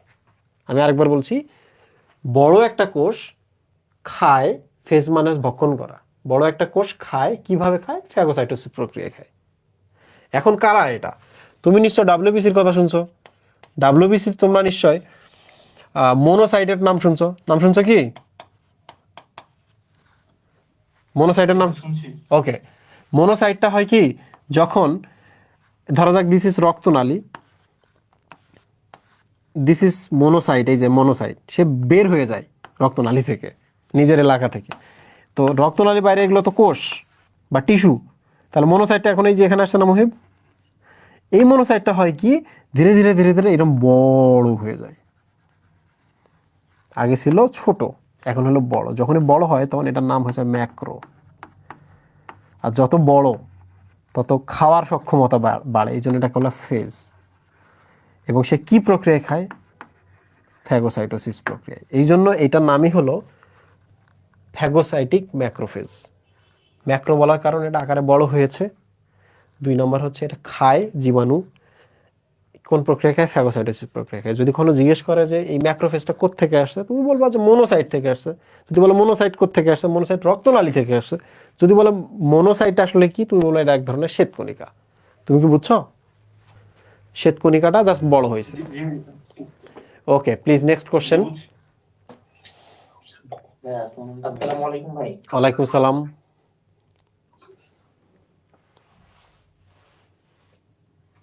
আমি তো সাইকেল 1 যখন কিনছি তখন এসে দেখি সব ক্লাসগুলো প্রায় শেষ হয়ে গেছে। পরে আমি রেকর্ডিং ক্লাস করছি, আর বর্তমানে হলো আমি এই লাইভ ক্লাসগুলো আমার কিছু সমস্যা, নেট প্রবলেম সহ বাকি কিছু প্রবলেমের জন্য করতে পারি না। তো আমি রেকর্ড কি মেগা মেগা এক্সাম গুলাতে পার্টিসিপেট করতে পারবো? হ্যাঁ হ্যাঁ হ্যাঁ, মেগা এক্সামে আপনি পার্টিসিপেট করতে পারবেন। আমি কিন্তু কাউকে ফোর্স করি না লাইভ ক্লাস করতে। অনেকের কিন্তু টাইম সেভিং হয় রেকর্ডেড ক্লাস করলে। কিন্তু যাদের অভ্যাস নাই, যে আমি একা একা পড়ে শেষ করতে পারি না, বা মানে কয়েকদিন পর আর আমার কোনো ইন্সপিরেশন থাকে না, মোটিভেশন থাকে না, আমি তাদেরকে বলবো তারা কোনো দিন রেকর্ডেড ক্লাস করার অভ্যাস করো না, তারা সবসময় লাইভ ক্লাস করবা। তাহলে তুমি আমার সাথে রেগুলার রেগুলার পড়তে পড়তে পড়তে পড়তে আজকে হয়তো বা বুঝতেছো না, জানতেছো না, ধীরে ধীরে অনেক শিখে ফেলবা। শুধু তারাই যারা নিজেরা নিজেরা নিজেদের উপর নিয়ন্ত্রণ নাই। যারা পারো, হ্যাঁ আমার উপর নিয়ন্ত্রণ আছে, আমি পারি, এটা অভ্যাস ছিল আগে থেকে, তাদের রেকর্ডেড করতে কোনো প্রবলেম নাই। এখন প্রশ্ন হচ্ছে, ভাই আমি তো পারি না, আমি মোটিভেশনের জন্য যদি আপনার সাথে থাকি, কিন্তু আমার তো ইন্টারনেটের প্রবলেম হয়। ইন্টারনেটের কিছু ইস্যু থাকবে। তো ব্যক্তিগতভাবে আমি তোমাদের একটা জিনিস সাজেস্ট করি, এই জিনিসটা সারা জীবন মনে রাখবা। কারণ এই ক্লাসটা যারা বাইরে পরবর্তীতে দেখবা, তোমরা রেকর্ডেড দেখবা, তাদের জন্য বলতেছি। এখন আমাদের হচ্ছে ইনভেস্ট করলে পড়ালেখায় ইনভেস্ট করতে হবে। কারণ পড়ালেখা হচ্ছে সবচেয়ে বড় ফিডব্যাক দেওয়া একটা, বা প্রফিট দেওয়া একটা কিছু পড়ালেখায়। সো আমি যদি পড়ালেখা করে জীবনে অনেক বড় হতে চাই, অনেক কিছু অর্জন করতে চাই, আয় করতে চাই, তাহলে পড়ালেখা ইনভেস্ট করব আমি কিভাবে? 1 নম্বর ইনভেস্টমেন্ট হলো এখন একটা ইন্টারনেট কানেকশন ভালো লাগবে। মান্থলি যেটা 500, 1000, 1200, 1500 according to family competency. Family competent, okay very good, আমি দামি ইন্টারনেট কানেকশন নেব। 2 নম্বর ইনভেস্টমেন্ট হচ্ছে যে আমি তো আইপ্যাডে ক্লাস করি বা অন্য কোনো কিছু ক্লাস করি, সবসময় চেষ্টা করবা যে ডিভাইসের যেন স্ক্রিন ভালো হয়। স্যামসাংয়ের অনেক দামি বা অনেক ভালো ধরনের স্ক্রিন নেওয়ার ট্রাই করবা, কিংবা হচ্ছে আইপ্যাড নেওয়ার ট্রাই করবা, কারণ এগুলোর স্ক্রিন ভালো। তাতে তোমার পড়ালেখাটা ভালো হবে, চোখের প্রতি স্ট্রেন কম হবে। সো ইনভেস্টমেন্ট হলো এখন এগুলা। মনে রাখবা এখন এডটেকের যুগ, এডটেকের যুগ। আর কিছুদিন পর তোমরা দেখবা ধীরে ধীরে অফলাইনের ক্লাসগুলো সব বন্ধ হইতে হবে, এবং একটা সময় এই ঘটনাটা ঘটবেই। সো আমি তোমাদের বলবো তোমরা ইনভেস্টমেন্ট করো কোথায়? অনলাইন ক্লাস করতে, ইন্টারনেট কানেকশনে এবং ভালো ভালো ডিভাইসে। ওকে, তাহলে আমি তোমার আগের কোশ্চেনের আনসার দিয়েছি। আইপ্যাডের দাম কেমন হতে পারে আর কোনটা ভালো হবে? আচ্ছা আচ্ছা, মানে এটা বলা উচিত না আমার, তারপরে বলতেছি। আইপ্যাড নতুন যদি কিনতে না পারো, অবশ্যই অবশ্যই পুরাতন পাওয়া যায়, 50% দামে পাওয়া যায়। 15, 20, 25, 30 হাজার টাকা তো কিন্তু দারুণ দারুণ সেকেন্ড হ্যান্ড আইপ্যাড পাওয়া যায়, বসুন্ধরায় পাওয়া যায়, এবং বাংলাদেশের বিভিন্ন জায়গায় যদি থেকে থাকে তোমরা এটা কালেক্ট করবা। তাহলে 15, 20, 25, 30 হাজার টাকাতে অন্য না কিনে আইপ্যাড কিনতে পারো, এবং এটা আরও বহুমুখী কাজ করে। নোট কিপিংয়ে সাহায্য করে, পিডিএফটা পড়তে খুব মজা। সো এই জিনিসটা মাথায় রাখো আর কি। আমার কথা শেষ কিন্তু এখানে। Please next question. ভাইয়া ভাইয়া বৃহদন্ত্রকে দ্বিতীয় মস্তিষ্ক কেন বলা হয়? দারুণ প্রশ্ন করেছো, বৃহদান্তকে কেন দ্বিতীয় মস্তিষ্ক বলা হয়। অ্যাকচুয়ালি এটা ক্ষুদ্রান্ত বৃহদান্ত বলে আসলে কিছু না, অন্ত্রের যে স্নায়ুগুলো আছে, স্নায়ু জালক যেগুলোকে আমরা বলি প্লেক্সাস, তাদেরকে অ্যাকচুয়ালি বলা হয় দ্বিতীয় মস্তিষ্ক। কেন বলে আমি তোমাকে বলতেছি। ইউজুয়ালি আমার শরীরে যাই ঘটনা ঘটুক না কেন, সব সময় এটা কোথায় যায়? ব্রেনে যায় না মুহেব? ব্রেন তখন কি করে? একটা ফিডব্যাক পাঠায়, কাজ পাঠায় যে তুমি এই কাজ করো তাহলে এই কাজটা হবে। যেমন ধরা যাক এখানে তোমার শরীরে মশা বসছে, ওকে মুহিব, তোমার শরীরে মশা বসছে, ব্রেনে খবর যায়, ব্রেন এখন হাতকে খবর পাঠায়, হাত দিয়ে তোর মশাকে চল মারা হয়। সো এই হলো ব্রেনের কাজ, খবর পায়, প্রসেসিং করে, নির্দেশনা পাঠায়। এখন দেখো পরিপাক নালীতে কিছু দারুণ কাজ আছে। দিস ইজ পরিপাক নালী। পরিপাক নালীর এই যে এগুলাতে কিছু এরকম জালের মতো কিছু স্নায়ু আছে, বুঝতে পারছো Muhib? What is this? This is plexus. What is plexus? তোমরা বলো নেটওয়ার্ক, মানে খুব জটিলভাবে এখানে স্নায়ুগুলো আছে। দেখো এখানে যদি খাদ্য আসে, খেয়াল করো, খাদ্য আসে, খবরটা মাথায় যাবে, মাথায় সেখানে কাজ করবে, ঠিক না মুহিব? অত টাইম আছে আমাদের? অত টাইম নাই। তো মাথার পাশাপাশি আরেকটা দারুণ জিনিস আছে এখানে, সেটা হলো এই খবরটা দেয়ালে যায়, দেয়াল থেকে স্নায়ুর কাছে যায়, স্নায়ু তখন ডিসিশন নিয়ে একটা কাজ করে, কিছু একটা ক্ষরণ করে খাদ্য পরিপাকে কাজ করতেছে। খাদ্যের খবরটা দেয়ালে যায়, দেয়াল থেকে এই প্লেক্সাসগুলোতে, স্নায়ুগুলো তখন খাদ্য পরিপাকের জন্য যা লাগে তা ম্যানেজ করতেছে। বলো তো আমরা কি মাথাটাকে বাইপাস করলাম না? মাথার কাছে খবর গেল? জি ইয়েস। তাহলে জি ইয়েস, তাহলে এখানে দেখেন এটা ব্রেন, তাহলে এখন ব্রেন কোনটা? এটা ব্রেন হিসেবে কাজ করতেছে না? যে আমার কাছে খবর আসছে, আমি নিয়ন্ত্রণ করতে পারছি, তাহলে আমিও ব্রেন। তাহলে মনে রাখবেন, বৃহদন্ত্র হোক, ক্ষুদ্রান্ত হোক বা পাকস্থলী হোক, এদের দেয়ালে যে স্নায়ুগুলো আছে, প্লেক্সাসগুলো আছে, এরা হচ্ছে দ্বিতীয় ব্রেন। ওকে, বুঝাইতে পারছি? ঠিক আছে। জি বুঝতে পারছি। ওকে, ভেরি গুড। ভাই আপনার কথা শুনে আব্বু হ্যাঁ। পিসিকে, হ্যাঁ প্লিজ। হ্যাঁ, আমাদের যে ডিএমিনেশন প্রক্রিয়াটা যদি একটু দেখাতেন। আচ্ছা, ডিএমিনেশন আর কিছুই না ভাইয়া, তোমার শরীরে যতটুকু অ্যামিনো অ্যাসিড আছে, তুমি তোমার মাইক্রোফোনটা অফ করো, আমি শেষ করি। হ্যাঁ, তো শব্দ শোনা যাচ্ছে। তোমাকে আমি এমিনটা একটু দেখাই। This is R, this is H, this is C double H and this is NH2। এটা একটা অ্যামিনো অ্যাসিডের সংকেত। হ্যাঁ, দেখো এটা একটা অ্যামিনো অ্যাসিডের সংকেত। তো দেখো এখানে অ্যামিন মূলক আছে এবং এখানে অ্যাসিড মূলক আছে, এটা তোমার শরীরে রাখাই যাবে না। তোমার প্রথম কাজ হচ্ছে অ্যামিন মূলকটাকে এখান থেকে বাইর করলা। এই যে NH2 এখন বাইরে চলে গেল। এখন তুমি আমাকে বলো তো এখানে কি? এখন তুমি আমাকে বলো তো এখানে কি আর NH2টা আছে? NH2টা এখানে নাই। জি না ভাই। তাহলে এটাকে আমি কি করলাম? বাইর করে দিলাম। এইটাকে আমরা বলতেছি, প্রসেসটার নাম হচ্ছে ডিএমিনেশন। শন মানে প্রক্রিয়া, এখানে একটা প্রক্রিয়া ঘটলো, একটা প্রসেস ঘটলো এমিনের উপরে। এমিনের উপরে। ডি শব্দের অর্থ হচ্ছে রিমুভ। তাহলে আমরা বলতে পারি এমিন থেকে আমরা রিমুভ করলাম যে প্রসেসে, কি? এমিনোমূলকটা। তাহলে এখন বলো তো এটা কি একটা অ্যাসিড হিসাবে আছে না এখানে? এটা একটা অ্যাসিড।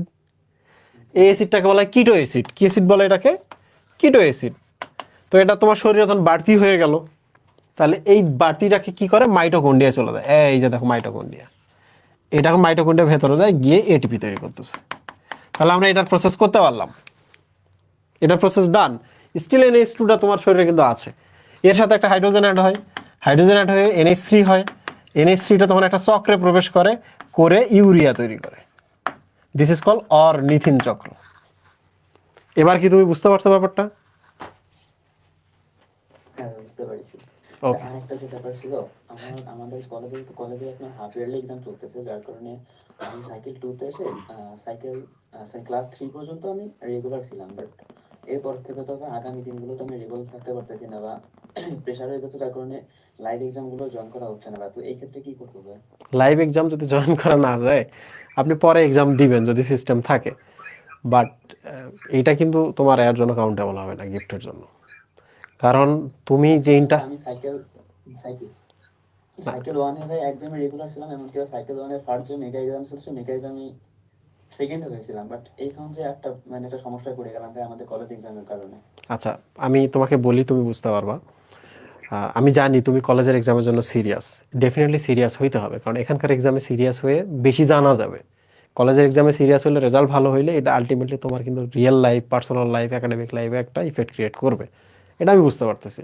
বাট এটার সাথে আমি এটাও বুঝতে পারতেছি যে যদি প্রিপারেশন নাও থাকে, তারপরেও এখানকার লাইভ এক্সামটা এসে 5 মিনিটের মধ্যে দিয়ে দিতে হবে। আচ্ছা, আমি মার্ক পাইতেছি না, ইটস ওকে, মেগা এক্সামে আমি দেখিয়ে দিব। আজকে আমি কেন মার্ক পাইলাম না? কারণ আমি কলেজের এক্সামের জন্য প্রিপারেশন নিতে পারিনি। আমি চাই স্টুডেন্ট রেগুলার এক্সাম দেবে, প্রিপারেশন থাকুক না থাকুক। এরপর আরেকটা কথা, একটা সময় গিয়ে দেখবা যে তুমি ওইটা এইটা একসাথে ম্যানেজ করতে পারতেছো। সো আমি এখন ওইটার অপেক্ষায় আছি যে তুমি একদিন দুইটাই ম্যানেজ করতে পারবা, এটাও প্রিপারেশন নিয়ে ফেলতে পারবা। কারণ ক্লাসে আমাদের পড়া হয়ে যায়, রিডিং আমি 1 ঘন্টা পড়ে এটা অ্যাটেন্ড করবো, কলেজেরটা আমি আগে পড়ছি, কলেজেরটা আমি ভালো করে পড়ে অ্যাটেন্ড করবো।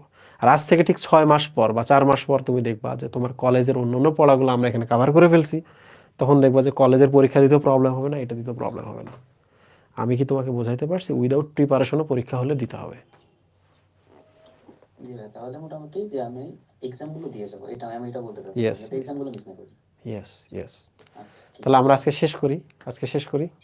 হ্যাঁ নাম কি ভাইয়া তোমার, বলো? ভাই, আমার নাম প্রসন্ন শর্মা, চট্টগ্রাম থেকে বলছি। প্রসন্ন শর্মা, তোমার আমি দেখি সারাক্ষণ কমেন্টের মধ্যে তুমি আছো, চট্টগ্রাম থেকে বলতেছো। বলো তোমার প্রশ্ন দিয়ে শেষ। ভাইয়া প্রশ্ন না, আমি আপনার কাছে কৃতজ্ঞতা প্রকাশ করতে যাচ্ছি ভাইয়া। আপনি যদি না থাকতেন আমাদের কি যে হতো। আপনার কাছে পড়ে এখন আমার বায়োলজি অনেক ইজি মনে হয়।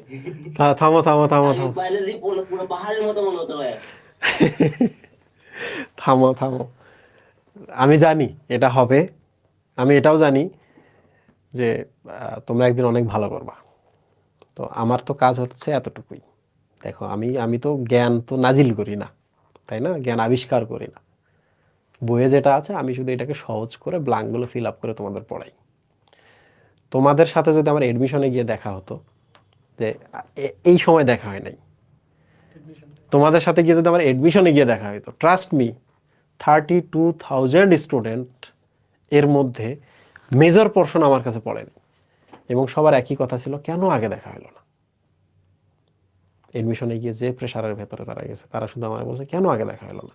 হ্যাঁ, আমি তো ওই আফসোসটা ক্রিয়েট করার জন্য পড়াই, যে তুমি একদিন বুঝবা যে আমার সাথে তোমার কেন তাড়াতাড়ি দেখা হলো না।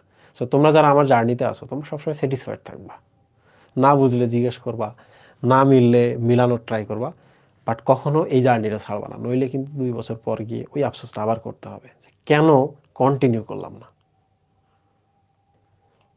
আল্লাহ তোমাদের সবকিছু সহজ করে দিক, এবং তোমাদের ব্রেনের কার্যক্ষমতা বাড়ায় দিক, আইকিউ বাড়ায় দিক, পরীক্ষার রেজাল্ট ভালো করুক।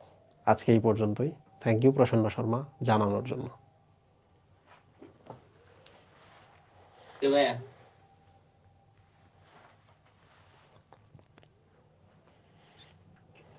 ফেসবুক অফ করো।